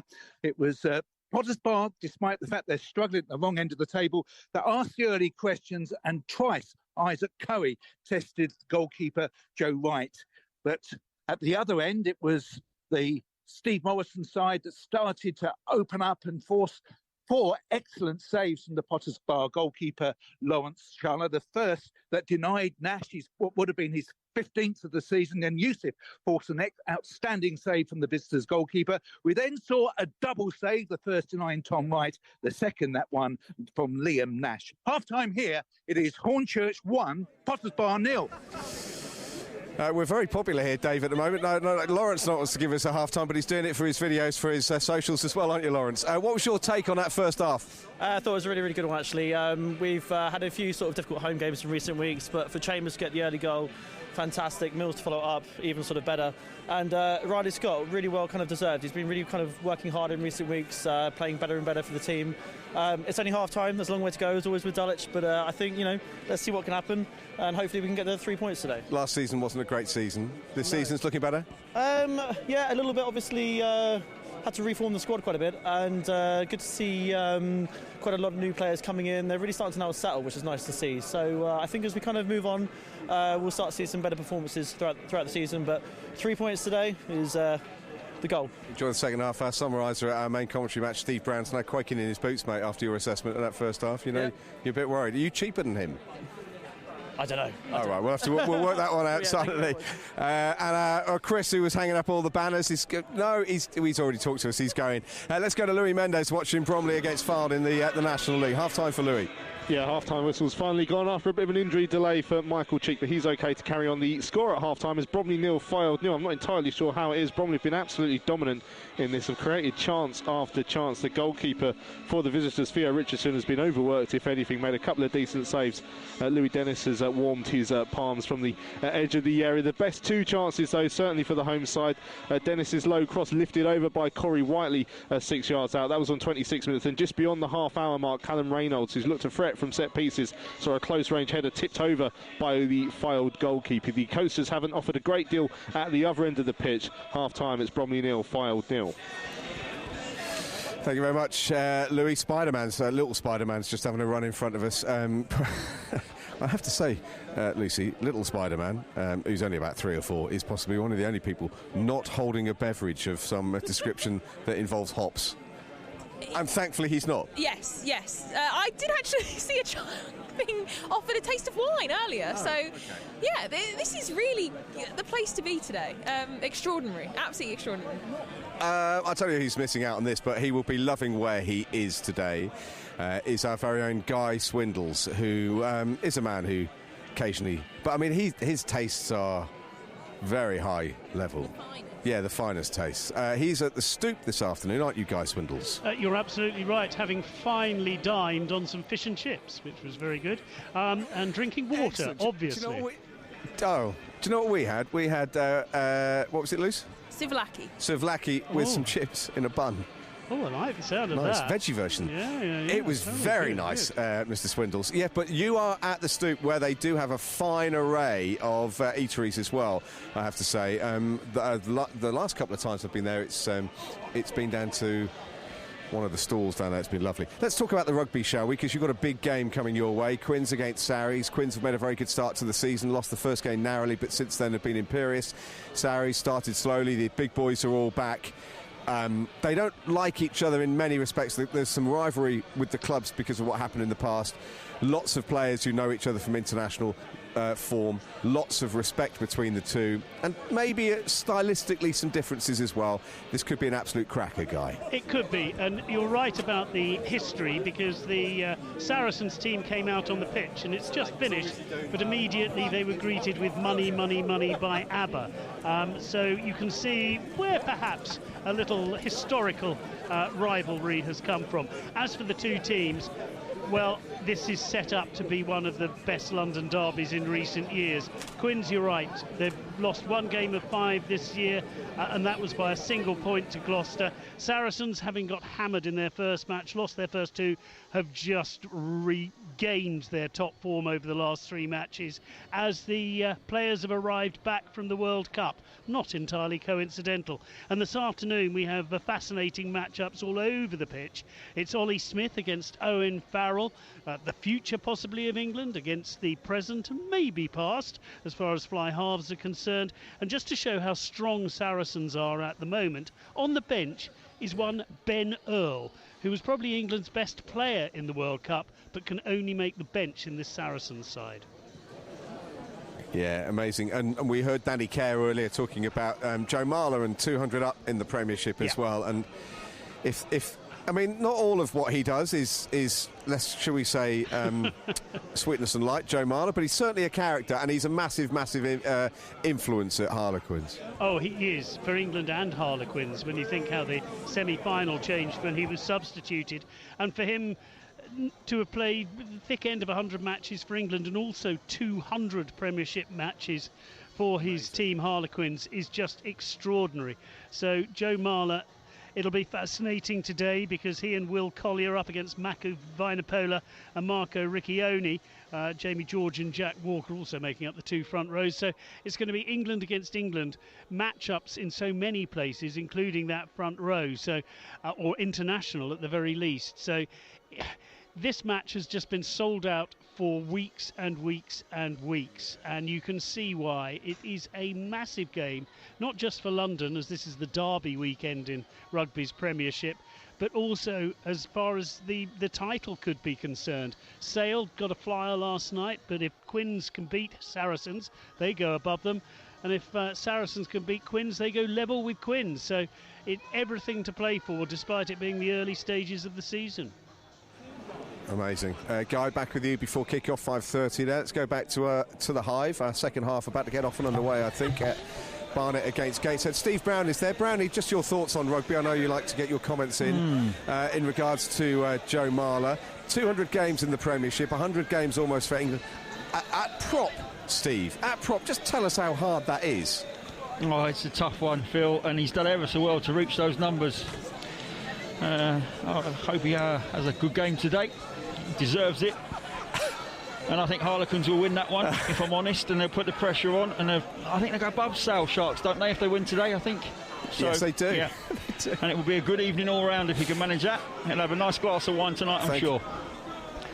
Yeah, I mean, it's extraordinary. I mean, put it really into context, though, and he plays a lot of minutes in those games as well, Joe Marler. He is an extraordinary specimen. The team's back out yet, Nick? Yes, they are. And Steve did all of that with a straight face, would you believe, as well? So did he really? Yeah. That was very impressive. Who's the Forest goalkeeper, Steve? Vladimir Vlosovic. Yeah. Odysseus, the Greek god. That's it, the Greek god. That's it. Odysseus wasn't a god, was he? He is now. He is now. Steve's elevated him. He sailed the boat, didn't he? Isn't that why they call it an Odyssey? What? Is he? Yeah, that wasn't Jason and the Argonauts. Anyway, we're at Champion Hill. We're waiting for our. I take it, Nick, you want some more guest appearances if goals go in second half from here. Absolutely. I think not. It's not me. I think it's the public at large demanding this.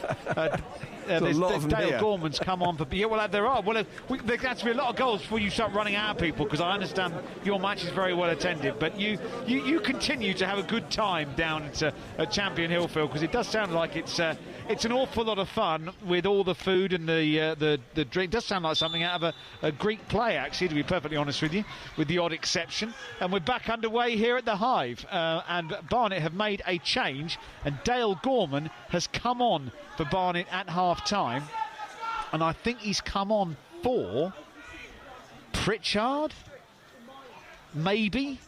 I'm not 100% Pritchard's sure. Still out there. Oh, there's Pritchard. Is Carnu so? Yeah, Carnu must be. He's probably their best player. Evans come back to this right-hand side. gentleman there's told me, but I can't hear him. Well, I should give him the microphone. Go down the Phil Parry route. I'll check that in a second. Anyway, we're back underway, and it is still 0-0. We're running through the two lineups in just a moment or two. But Steve Brown on the first half, I don't think they could have. They're not going to allow Gateshead to have as many chances. You would have thought. Barnet in the second 45 minutes. That's going to be the game plan to stop that, but I'm not sure they can at this moment in time. I mean, they've made the change, and yet, you know, Gateshead are still finding ways to pass that ball through midfield. They've just slid the ball to Ollie, who's looked very, very dangerous. He's playing off the striker. He's technically very good, receives on the back foot, turns and looks forward. He's had two great opportunities. But yeah, it's the most one-sided 0-0 I've seen in a very, very long time. Barnet must be very thankful they're still on level terms, and that does give them the opportunity to maybe do, and it's a surprise to say this, but a bit of a smash and grab, considering their home form's so great. But they've got to sort of start to get hold of the football a bit more. They're allowing Gateshead to have far too much possession and control this game. Free kick down the right for Gateshead. Once again, they're troubling that Barnet back line, and this is going to be sent in low as the floodlights work considerably harder as dusk settles here. This one comes towards the far post. Oh, and it's going to run awkwardly at Spectre. Oh, and it's in! It has gone in, and I think Lofthouse is being congratulated. It might have gone off a Barnet player in the end. It was a real scramble.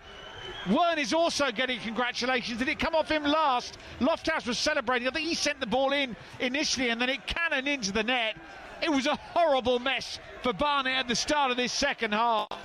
But Gateshead have the lead that they should have had in the first half, really. And Barnet, unbeaten at home so far this season, now have it all to do. It is Barnet 0, Gateshead 1. Yeah, and it's thoroughly deserved. I mean, it should have come in the first 45 minutes. It was a bit of a scramble. Delivery from the set piece was good. They got first contact. There was either a block or a save in there that then allowed the ball to fall at the feet, and I think it was Wynn. I think you're right. I think the 11's peeled off and certainly taken the congratulations from the support on that far side. So we'll go with 11 Win, but it was an almighty scramble that led to that goal, but thoroughly deserved, Nick. 1-0 Gateshead. Rather hoping the nice big fancy screen over your shoulder might show us the goal again, Steve, but I'm not sure how fancy it is, to be honest with you. We'll confirm the goal scorer in just a second. Can Barnet respond? Well, they're coming forward now. It's played into Nakamba, but he can't control. Kanu's going to try and get hold of it, and there's a real scramble as Brunt almost managed to collect the ball on the edge of the Gateshead penalty area. It's cleared away. Barnet need to kind of clear their heads. We thought that the half-time might have been the moment for them to kind of resettle and refocus, but it hasn't happened as yet. Now Gateshead have the lead. Yeah, they have, and I'm just looking. I think it's Potter that's made way, which is the left side of the centre half. Yeah, and have they slid into a back four with Revan at right back and Coker at left back? As I said, there was a free kick very early on which led to the goal, which kind of knocked everything out of shape. Here they come again, although Revan has cleared this ball away. I think they might have gone to a 4. Because all the attacking players are still on the field, and Dale Gorman has slotted in the centre of midfield. This is going to drop to Aluo, who's now playing what looks like on the left-hand side of a traditional 4. And yeah, I think Finlay Potter, it may well be the one who has made way. Long ball forward, Nakamba flicks it on, Kanu tries to get hold of it. So Barnet have got Laurie Walker in goal. Back 4, we think of Dominic Revan, Danny Collins, Adebola Aluo and Ben Coker. In midfield, Anthony Hartigan is the sitting player with Idris Kanu, Zach Brunt and Harry Pritchard behind Nick Kabamba up front. Archie Mayr's the goalkeeper for Gateshead. Kenton Richardson, Mamadou Jobe and Louis Story at the back. The two wing-backs are Karen Lofthouse and Luke Hannon. In midfield, Reagan Booty and Callum Whelan with Greg Ollie and Stephen Wern playing behind Billy Chadwick up front.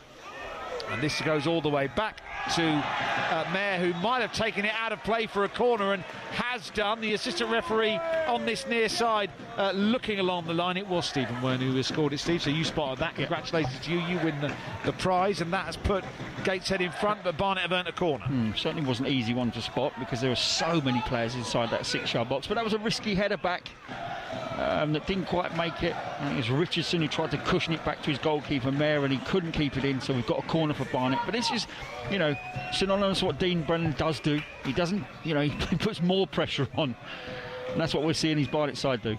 This corner comes in, or nearly flicked on at the near post, but not quite by Pritchard. It's skimmed off his head, and Gateshead have cleared it. Gateshead's away record, they've only won 3 games away from home so far this season, 3 draws and 2 defeats. Here come Gateshead again, though. There's been a mistake at the back for Barnet, and Wayne's driving forward, and he's going to shoot wastefully wide, having been presented with an opportunity from the midfield. He ran towards goal, got closed down, dragged his effort well wide of goal, still 1-0. Yeah, it was an awful pass from Kanu, who's had a decent first half, actually. Probably the only Barnet player that looked quite dangerous, or relatively dangerous. It was a sideways pass into midfield. There was no Barnet player in there. It was just turned straight over, 2v2 against, and I thought Wynne should have done better with that. He's dragged the shot wide from no more than 18 yards. Good defending, I will say, from Oluwa, the centre half of Barnet, who pushed him inside on that left foot, didn't overcommit, and forced him to shoot from distance. Still 1-0. Gateshead show no sign of letting up, though. Wern's won another throw-in on the far side. Well, it's forced Dean Brendan's hand, hasn't it? He's had to change formation because he knows they were on the back foot. He knew the goal was kind of coming. It's come anyway. But at least he's got a side out that at half-time he's given them instructions to go out to get themselves back on the front foot. He's taken a centre-half off to try and make his side a little bit more promising going forward, and it's actually going the other way. Yeah. They're on the back foot very much so from the start of this second half. Lofthouse has earned another corner for Gateshead down their right-hand side. Ollie to take it. They've pushed Job into the box and Story as well. They've got some big units. Gateshead, this is floated in. It goes just over Job's head. It's going to run out to this near side. Hannant can't keep it in play. Throw in Barnet, who are in need of a reset, but we've been saying this for quite a lot of the first half, at half-time and into the second as well, and that reset has not arrived yet. No, and I think the credit has to go to Gateshead for that. They just can't find any rhythm in this game. They've had 1 or 2 promising moments in that first 45, but no more than that. And I think it's credit to Rob Elliott and the Gateshead players with the game plan they've got. They've just not let Barnet settle, and they've not allowed that front 4 to have an impact on the game at all. Not a great clearance by Walker. Gateshead have it again, and that's just played in field of Billy Chadwick. Can go back to Walker once more, who will clear with a bit more air and a bit more distance this time as a gusty breeze blows up, and it's flicked on by Nakamba to find Kanu. And now Brunt is going to play the ball into Gorman, the substitute. He shoots, good save by the goalkeeper. Parried well by Archie Mayer. That's one of Barnet's better moments of the entire game, and it's a substitute, Dale Gorman, denied by the goalkeeper. Still 1-0. Yeah, long ball straight down the centre of the pitch. Kabamba with the flick on. He's won 2 already this second half, so as soon as you see your centre forward start winning headers, your midfield players can run on, or your forward players in wide positions can run on in behind. That's what we saw there from the substitute Gorman. Decent strike on the angle, though. You'd expect Mayer to make that save. Better from Barnet. Steered forward to Kanu from Gorman down the left, played into the substitute once again, runs it square to Reven, who's got forward down the right, and now Brunt is forced to the corner flag, keeps it in play, then slips over and then earns a throw deep inside Gateshead territory. Those leaden grey skies have come over again, Steve. Yeah. I shouldn't have mentioned that we'd stayed dry during the course of the afternoon, did I? Certainly getting to that period, isn't it, where you've got to pack the hats and gloves just in case. Possibly all manner of waterproofs. Here's the throw-in, which is going to be sent in by Callum Whelan for... beg your pardon, it's going to be sent in by Danny Collins, who sends it to the edge of the 6-yard box. It's flicked behind by Job for a corner to Barnet, their 5th of the game. An elevated voice pattern from Rob Elliott. I think he sees this as a very good opportunity for Barnet. Long throws, set pieces, needs his side to be really diligent and defend very well. Corner swung into the edge of the 6-yard box. A free header goes wide. And that's why he's got 6 goals. It's from actually, Collins. Yeah, it's actually been given as a free kick, I think. It must have been a little shove there, but it was good from Collins. He got away from his man. Sometimes you've got to be a little bit physical so that you don't get bullied out of the opportunity. And when he met it, I thought that was into the back of the net. But I do think a free kick's been given, although Mary's just taken a regular goal kick. Oh, it's a little bit further forward in the 6-yard box, so I think it is a free kick. Yeah. Did you know, Steve, Father Christmas has been sitting behind us all game? No, I didn't know. Yeah. I haven't. He's a proper beardy Father Christmas as well. It's his own beard, definitely. Here's Carnu coming forward down the left, running at the edge of the penalty area. He's done well to move in field, and he shoots, and he's pushed up in the air and behind by Mayer. All of a sudden, Barnet have sprung to life. They've earned another corner, and Archie Mayer, who was a spectator for most of the first half, is now pretty busy. It's another corner. Yeah, excellent individual skill from Carnu. You know, two defenders up against him. He pushed it outside, then in between the pair of them, come out the other side. Decent strike. Good save from Mayer. Corner. This corner's going to swing in, give him plenty of air, and Collins gets round the back, and it's slapped behind by the goalkeeper. Collins met it, not properly, but he went into the ground and then reared up at Archie May, and he had to palm the ball behind for yet another corner to Barnet. It's their third in relatively quick succession. They're trailing by a goal to nil here on BBC Radio London, but they have a head of steam up now. Here is the delivery from Coker. The referee's blown his whistle because he can spot something. He wants to have a chat with two players, one on each side. It's Lofthouse and Kabamba.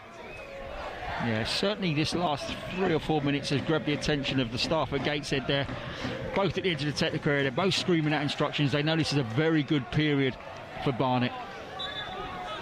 Here's Coker's delivery, left-footed in swinger once again. It's another header that hits the outside of the post and goes behind to safety, and it's Collins again, who rose well, met it, and once again did everything but hit the target. It skims the outside of the woodwork, and it's still 1-0 to Gateshead. Yeah, super delivery from Coker, the left back, who's come up to fire these in-swingers from this right-hand corner.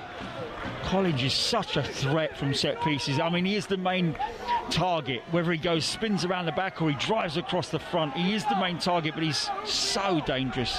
He's winning almost first contact on every ball that's played into that box, and that's skimmed the outside of the post.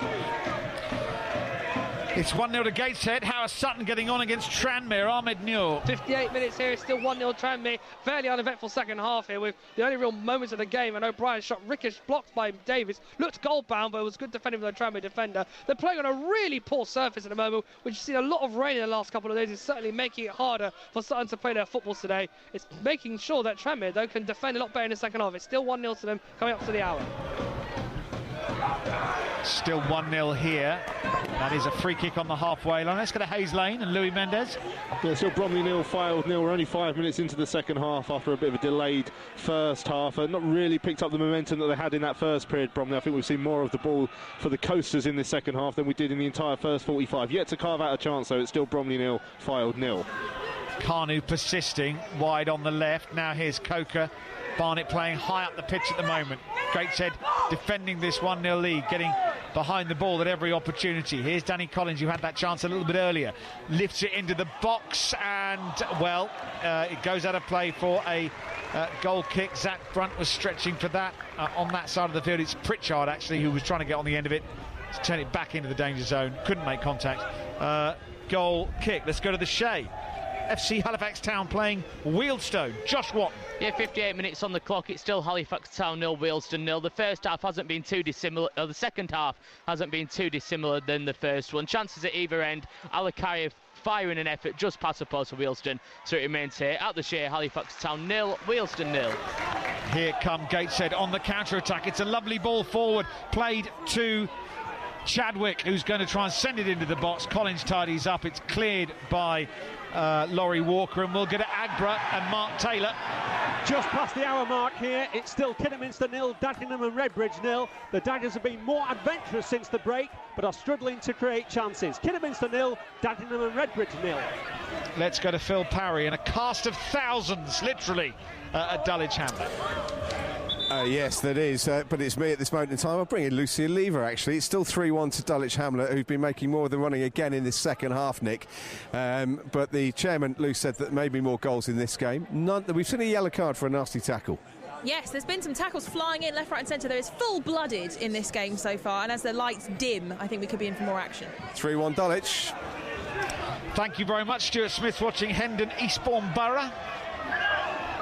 And it's good news for Hendon because the breakthrough has come 13 minutes into the second half. The ball from the left-hand side of the penalty area looped up to the far side, and there with a first-time volley was Samuel Adenole, low and hard into the bottom corner of the net. It's Hendon 1, Eastern Borough 0.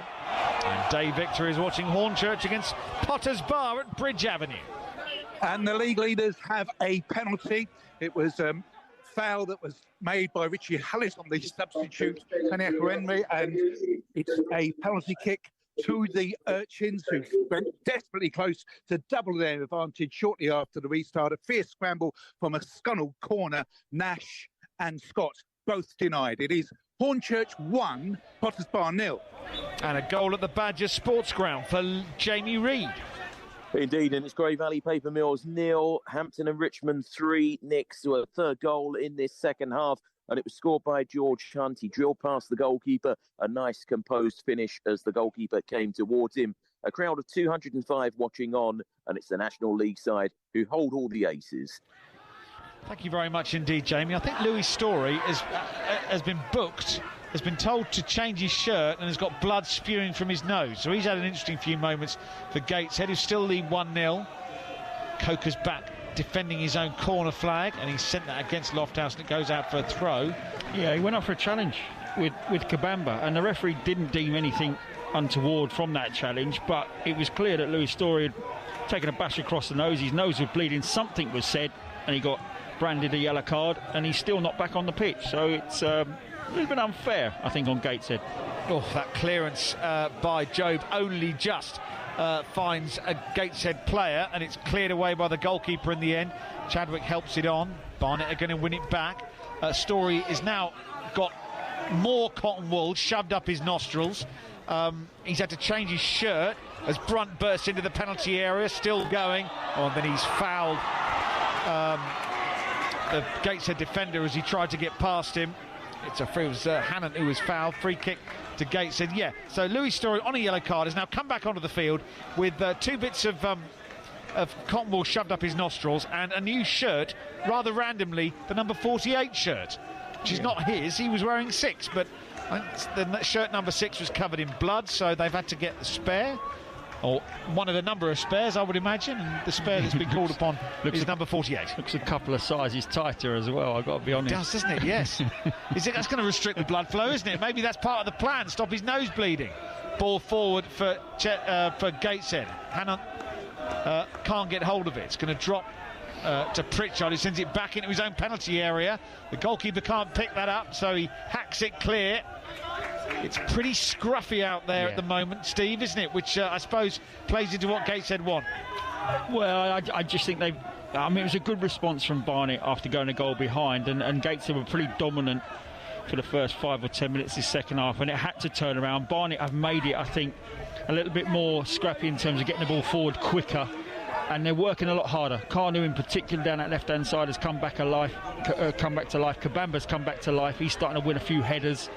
But the game certainly isn't as fluid as it was in the first 45 minutes, and it's Gateshead that are suffering, not Barnet. Weren't the goal scorer offside? Free kick to Barnet inside their own half of the field. We played for 19 second half minutes. The lights in those Jubilee Line trains illuminated as it races past us down towards central London on the far side of the field. And it's sent forward. Nakamba wins another header. It's only just scrambled away by Gateshead. It's going to come out to Whelan on this side. Chadwick keeps it in play. Whelan flicks it on. Chadwick advances, but I think the ball had gone out. It's going to be a throw into Barnet, taken by Collins on this near side in front of the 2 dugouts as Barnet try and plot their way back into this contest. 25 minutes to go. Yeah, I quite like the way they're dealing with Kabamba in terms of the aerial threat he possesses. The 3 centre-halves Gateshead aren't actually going deep to try and win their header. They're allowing the central midfielder to go up with him and keeping their back line in place, that there's no gaps. I think that's the right thing to do, because he is winning a lot of flick-ons, Kabamba, but he's flicking it on to a back 3 rather than one of the back 3 coming out and there's a big hole for Barnet players to run into. You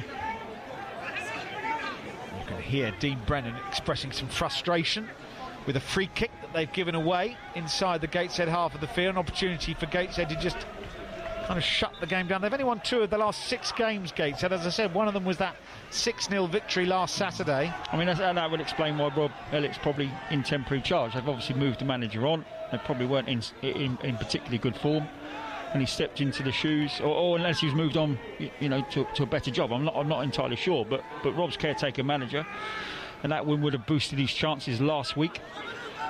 And this was I mean, if they get a result today, this is I mean, obviously with the home form of Barnet and where they're sat in the league, it's a massive result, which would probably elevate them into a position where they think, they think to offer him the job. Well, it's a big moment. Rob Elliott just mooching across his technical area and grabbing an isotonic sports drink. Can't tell you how effective as a Father Christmas the gentleman behind us is. He's got a massive old beard. It's definitely his. Don't need to test whether it's his or not. I mean, it's a little bit early for all that sort of thing, but he's got all the gear, all the outfit. Christmas is coming, folks.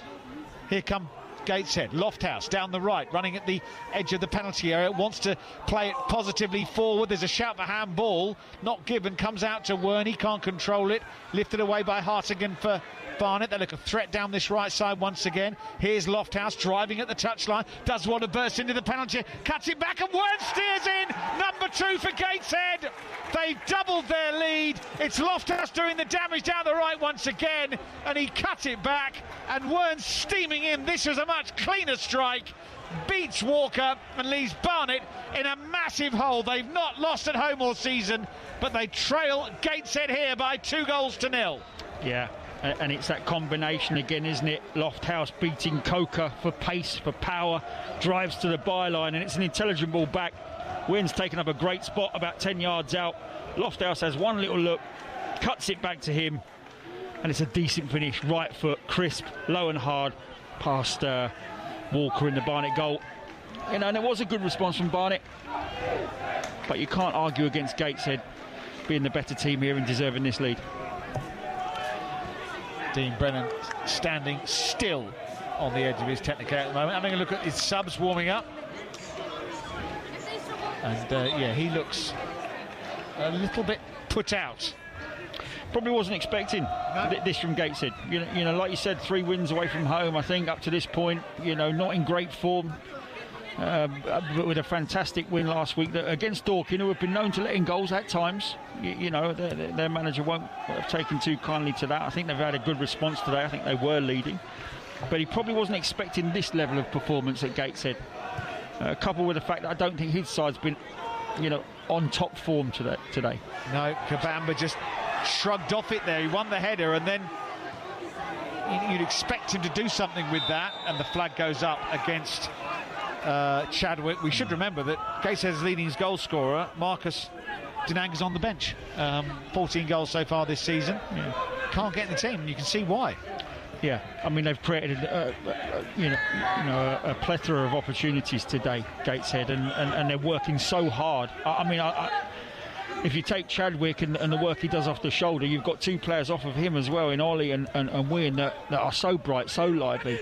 One's brilliant technician in Ollie at receiving and finding forward passes, and the other one has come up with a couple of goals.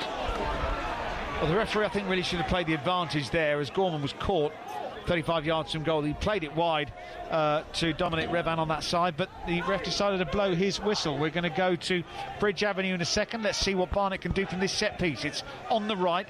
Gorman to take it, and he's going to clip it in right-footed. Kabamba is in there. Collins is such a threat from set pieces. Olowu at the far post as well, the big centre half. There's a route back into this game for Barnet, and it's lifted in and it's headed away before Connor can collect it. Here he is, across the face of goal it goes, blocked at the near post and out of play. Let's go to Hornchurch against Hendon against Eastbourne Borough. Stuart Smith. It was Hornchurch, was it? Sorry, I can't retain information. Beg your pardon. Dave Victor, all yours. And it's the league leaders that have doubled the advantage. It was the substitute Aguenve that found Adi Youssef, who scored his 10th of the season from close range. It's Hornchurch 2, Potters Bar 0. And in the National League, a goal at the Shea, Josh Watton. It's Halifax Town 1, Wealdstone 0. The home side taking the lead from Millie Ali. A good counter-attack down the right-hand side. Ali had all of the goal to aim at, smashed it into the top corner, and now Wealdstone have work to do. Coming up to 70 minutes on the clock. Halifax Town 1, Wealdstone 0. Change here, and Dinanga's coming on for Chadwick for Gateshead, so that's the leading scorer coming onto the field of play when their side are 2-0 up. We're also going to see a change for Barnet as well, but there's been a goal at Hayes Lane. Here's Louis Mendes. And Bromley finally have the lead just beyond the hour mark. It's Josh Passley with his third National League goal of the campaign. Great work down the left-hand side from Corey Whiteley. Got beyond the man, lift the cross over to the far side. Passley took a touch before firing it into the top corner. Bromley 1, AFC Fylde 0. Ed Francis is the other change for Gateshead, and there's going to be a change for Barnet very soon, but not yet. Dinanga comes on. In fact, they're going to make the change now, actually, and it is going to be Callum Stead, who was dropped from the side for this game, who's going to come on. He's going to come on for Ben Coker, it is, who comes off. And that's going to involve another tactical reorganisation for Barnet. So it looks as though Carnew's going to go to left back. Or left. It's a flat back for Oregon, isn't it? And Carnew's going to play on the left-hand side. So both these sides have made changes, Steve Brown. Yeah, and Carnew, I can understand you've dropped patching up that left back spot because Lofthouse has been a threat, but you've kind of taken away Carnew's game there, who's looked the only threatening player today for me in the Barnet team. So you might have blocked it up in the left back spot, but you've certainly taken away from the excitement we saw from Carnew in the left midfield or left forward spot. I suppose Barnet may take some risks at 2-0 down at home. They'll have to do something. Here's Bucci driving it forward, and now ball's fed into the penalty area. Dinanga's going to drive this across goal, and it goes wide. That's his first touch. Dinanga on as a sub, the leading scorer, and he only had one thing on his mind as he received the ball in the penalty area. Dragged it wide. Steve Brown. Yeah, out for a throw-in, actually. Oh, goodness. Right, okay. Wasn't that close then? However, it's brilliant positioning from Ollie again. We've said that many times today. Takes it on the back foot, looking forward, and as soon as Dinanga sees that, he's on a diagonal behind the two centre-halves of Barnet. He gets played in, and you're right, good power. He's completely different to Chadwick. 6 foot, got power, got pace. Look at it break the lines and get in behind. Dragged his shot wide. 18 minutes to go here. 2-0. Gateshead lead against second place Barnet, who've not lost at home since May.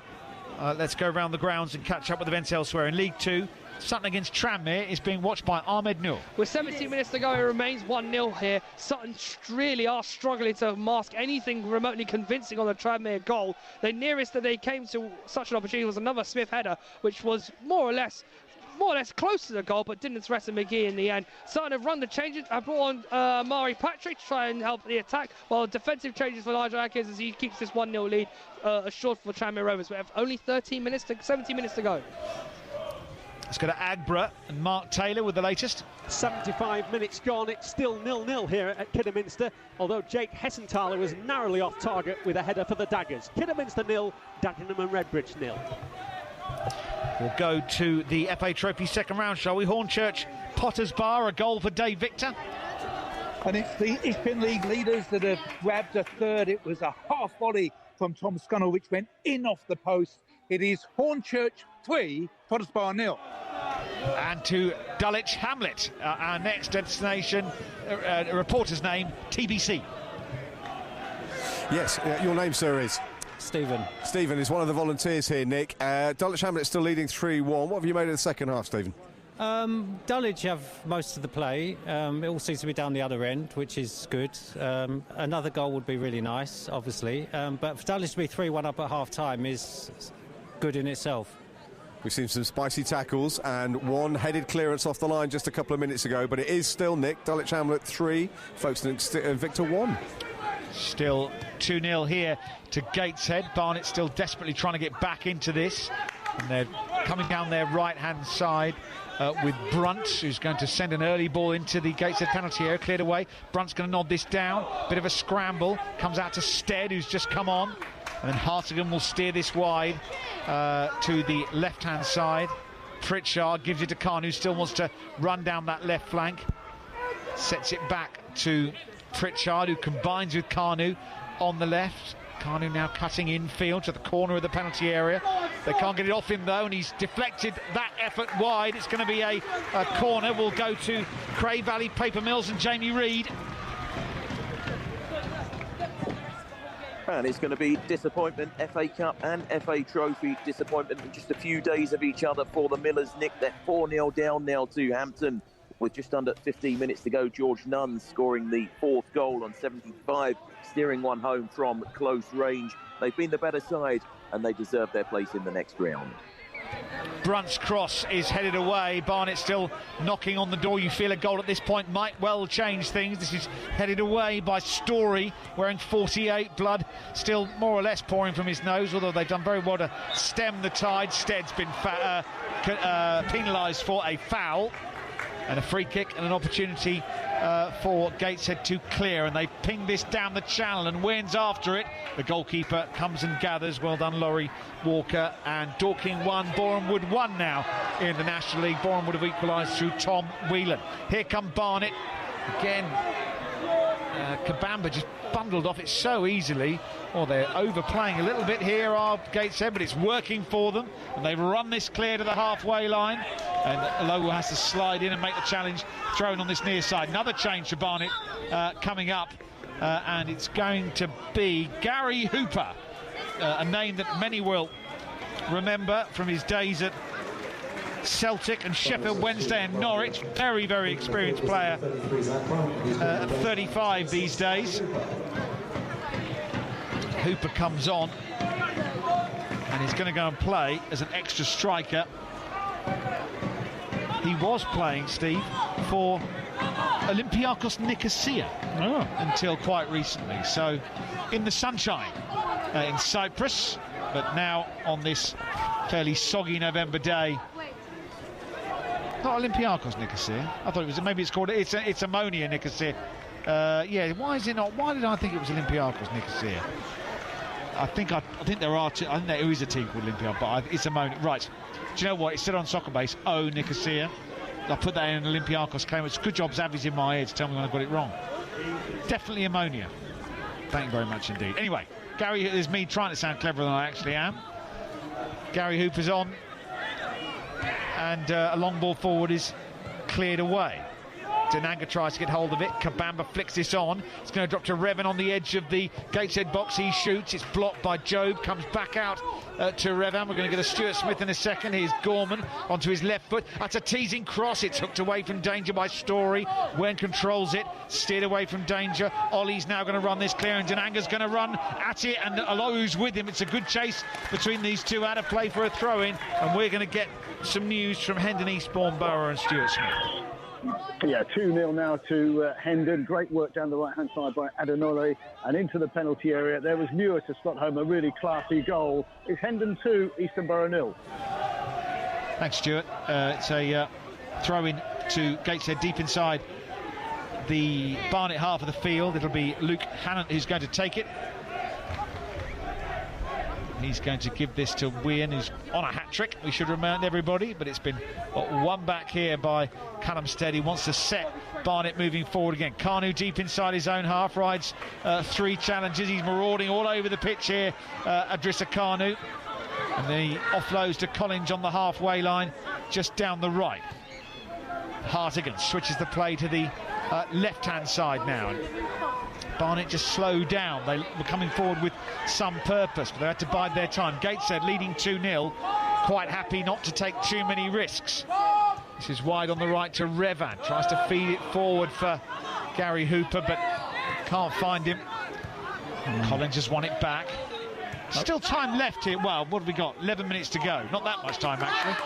Yeah, listen, they're taking risks now, Barnet, and they have to, basically. They're gambling more players forward. You know, players in possession are looking up. They've got plenty of options in front.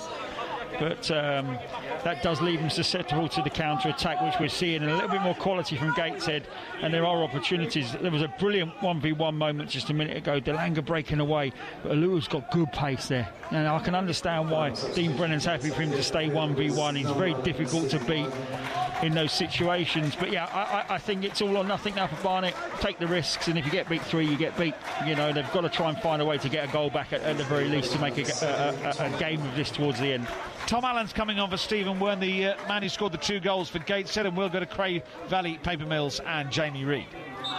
And a 5th goal has just been scored by Hampton and Richmond. Alfie Whittingham with the best finish of the afternoon, Nick. Game over, Cray Valley 0, Hampton and Richmond 5. Thank you, Jamie. Here it's still 2-0 to Gateshead, and we've got 10 minutes to go. And yes, it's all or nothing really for Barnet. Their prized home record very, very much under threat. Yeah. I feel for Cray. Those 2 games have taken their toll. The second half that showed in the replay against Charlton the other night, and they've had league games in between, or a cup game and a league game in between. Very difficult for non-league players. Took a League One side all the way, and they're suffering now because of that physically. Hartigan through the middle. Hooper's dropped a little deeper. Wide it goes to Pritchard, and now Carnu on the left. Carnu's got 2 Gateshead players on him. Moves in field. You just think if Barnet can get 1 goal, it will set up a really big finish to this contest here on BBC Radio London. Gateshead 2 goals to the good. Revan into Gorman. Square for Collins now. It's going to send this into the box, and Kabamba heads this rather tamely wide, and it's all a bit too easy for Gateshead to deal with. Let's go to Agbra. Kidderminster against Dagenham and Redbridge. Mark Taylor. 7 minutes to go. It's Kidderminster 0, Dagenham and Redbridge 1. Tom Eastman has put the Daggers in front. It came from an in-swinging corner. The defender came in at the back post to steer the ball in. Kidderminster 0, Dagenham and Redbridge 1. Free kick to Gateshead inside their own penalty areas. They're taking a little while about sorting out. And if it all stays like this, if all the scores stay as they are, Bromley will move into the 3rd placed position in the National League, as Revan's going to chase this ball back deep into his own half of the field, and Barnet will have a goal kick, which Laurie Walker's going to get on with. They're trying to play balls in behind, straight in behind that Barnet back line, and that actually doesn't yield too many successful moments. The successful moments come from playing it into Ollie's feet, who finds these brilliant pockets of space. And they need to try and find him a little bit more in these latter stages. It's those balls that kill Barnet and allows him to drive towards the back line, committing a centre-half, then they can play down the side. Yeah, but you're right. I mean, they've got to throw caution to the wind here, Barnet. You know, we just saw a hopeful ball into the box. Kabamba goes up. Very difficult to beat 3 centre-halves when you're a centre-forward in there on your own.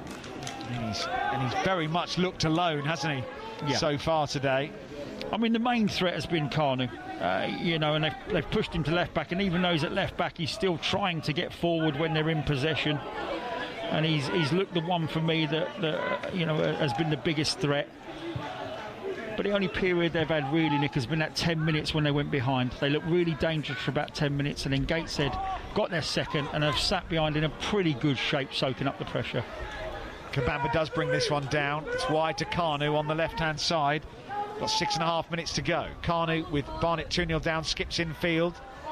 2 players on him. Has done well again to wriggle infield. Offloads to Collins, 25 yards from goal. Thinks about shooting. The pass out wide will go out for a throw-in, which Revan wants to take quickly. Comes back to Collins.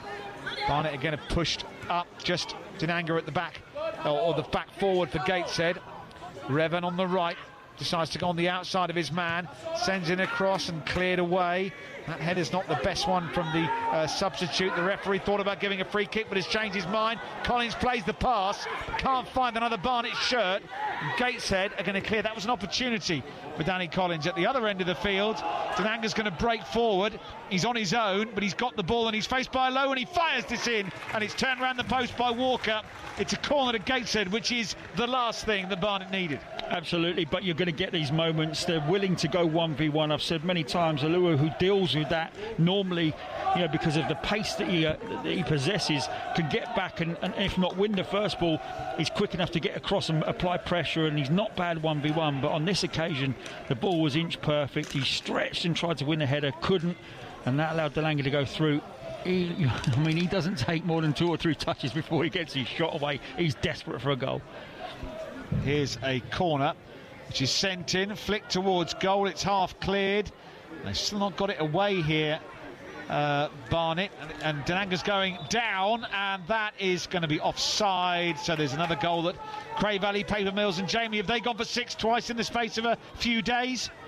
No, they haven't. Cray Valley, Paper Mills 1, Hampton and Richmond 5. Steve, bang on. It's a very heavy pitch here, difficult for these players, especially when Hampton looked fitter and they had that tough game midweek. It's Kyrell Lisby who scored the goal. Fitting, I suppose, after what he's done for them over the last few weeks. He's been the centre of things, Kyrell Lisby, hasn't he? The son of Kevin. Now, free kick to Barnet, just outside the centre circle. Hartigan's been fouled. We've got 5 minutes to go. There will, I think, be a little bit of stoppage time at the end of this second half. Not much, though. There was none at the end of the first half. Here's Hooper, who takes a heavy touch and then loses the ball. And it's going to be a throw-in. I think they were a bit unhappy with the challenge from Hooper there. Some of the bench away to our left.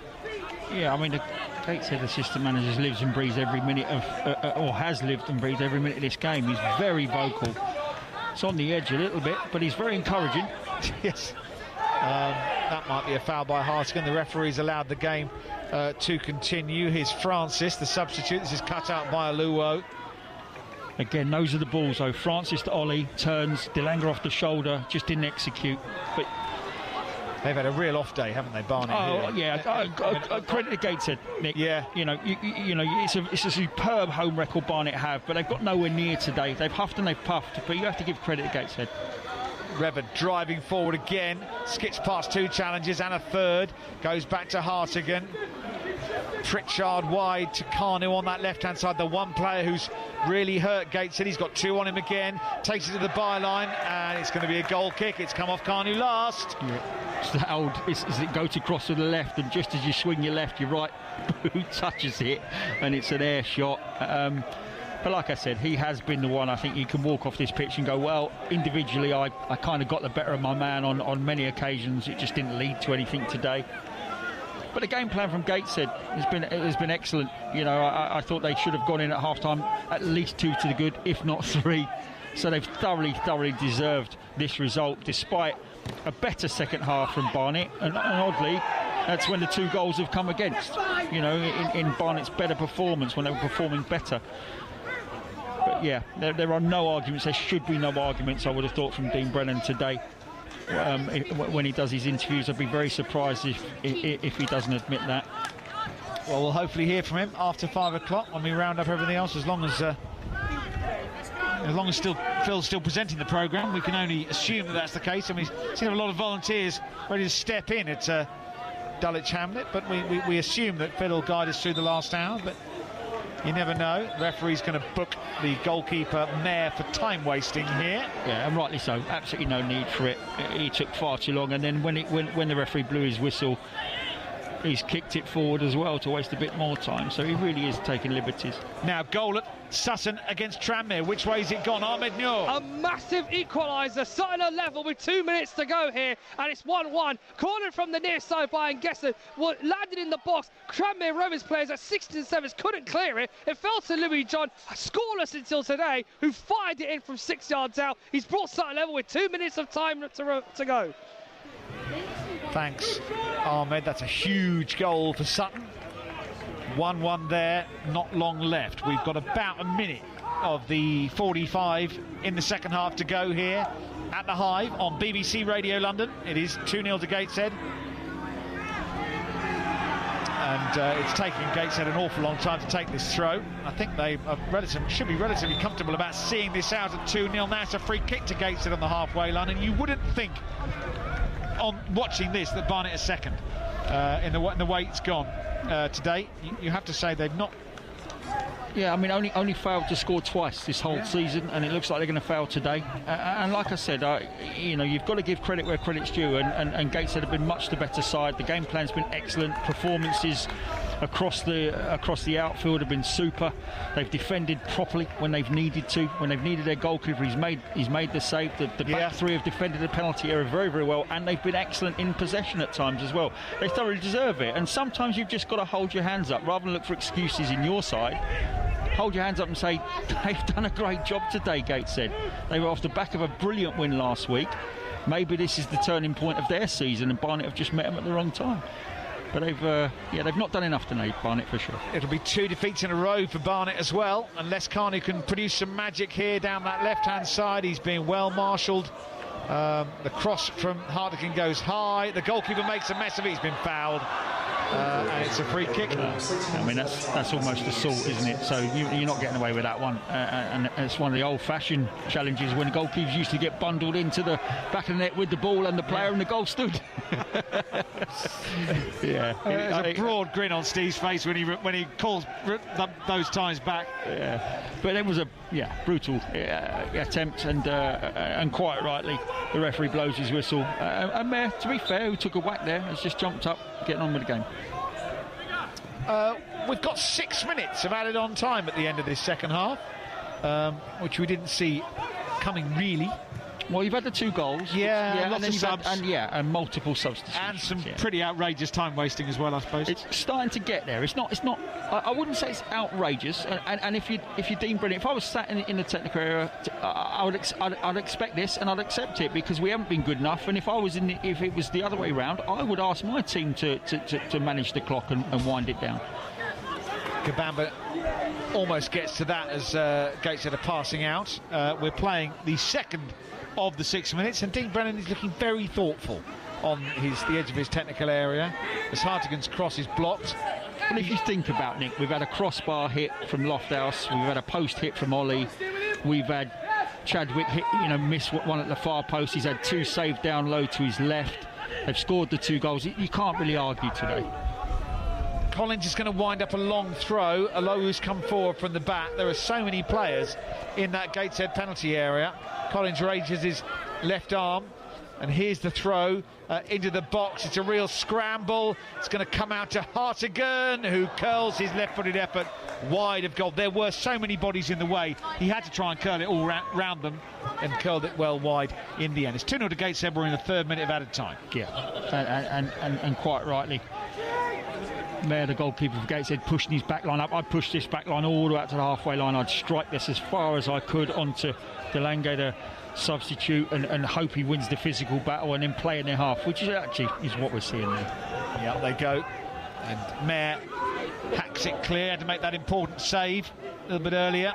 That was a really vital save at 1-0, I think, or was it 2-0? No, it was 1, and it was the best period they had, Barnet. They needed to score in that period, because then once the second come, Gateshead have quite rightly dropped a little bit, made sure they got their 2 banks of 4, and at 5 at times when Ollie drops in.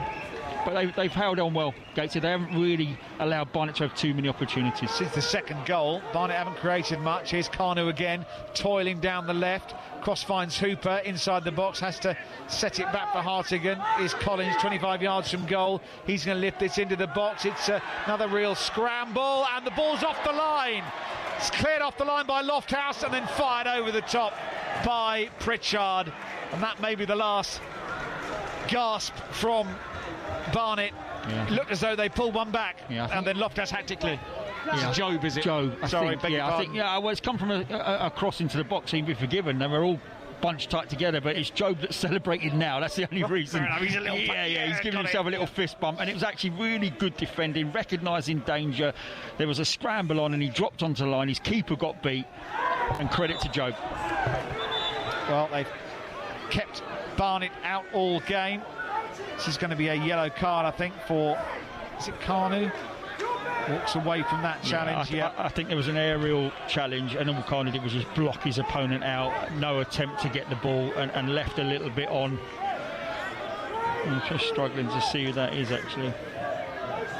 It's Lofthouse. Okay. Well, that must have been a hell of a something, because he's a big boy, Lofthouse. He's a big lad, isn't he? Most things bounce off. It was certainly Kyron Lofthouse. It has done for most of the game, particularly that amazing run in the first half where he ran half the length of the pitch and smacked the crossbar.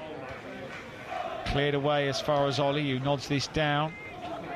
Trying to work it on that side of the field with Jananga. Is he going to earn a goal kick? A corner? No, it's going to be a goal kick. And we're in the 5th minute of the 6th that the referee added on. And I think 2 up. I think Lofthouse, I mean, he's had that run where he's hit the crossbar. He's had the assist for the second goal, and I think he had a part to play in the first goal with a flick on from the set piece. Yeah, so he's had a big day. And Jananga must be offside. He is. Yeah, I was going to say, 5 yards. if he hasn't, he's been teleported into that position. And the flag goes up. Yeah, he's had, and of course he's technically part of the back five that may well have kept a clean sheet as well. So which is not easy to do. Very big day.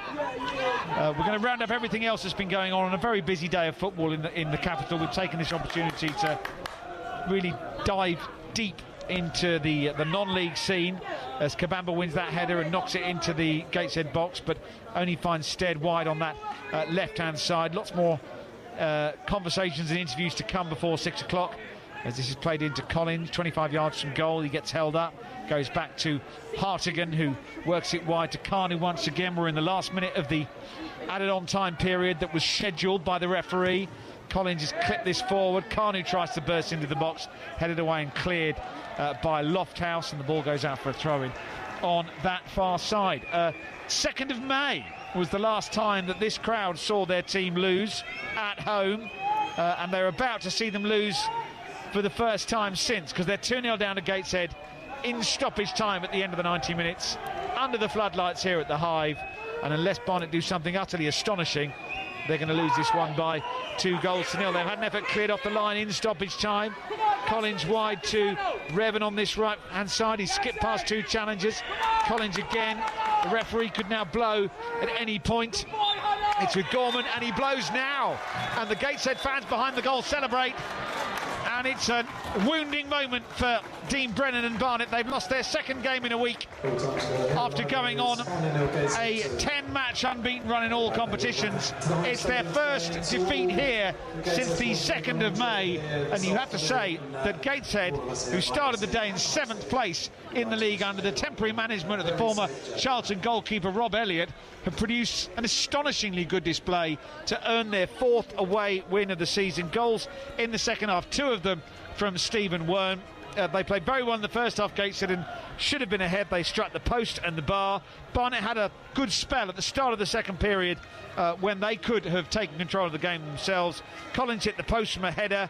Carney produced an excellent shot that was well saved by Archie Mayer. But after a prodigious run for Barnet that's really put them in a very good position in the National League, they've hit a couple of snags, beaten by the league leaders on Saturday by 4 goals to 2 in the shape of Chesterfield, and beaten by Gateshead this afternoon at the Hive, live here on BBC Radio London, by 2 goals to 0. BBC Radio London, the home of London football.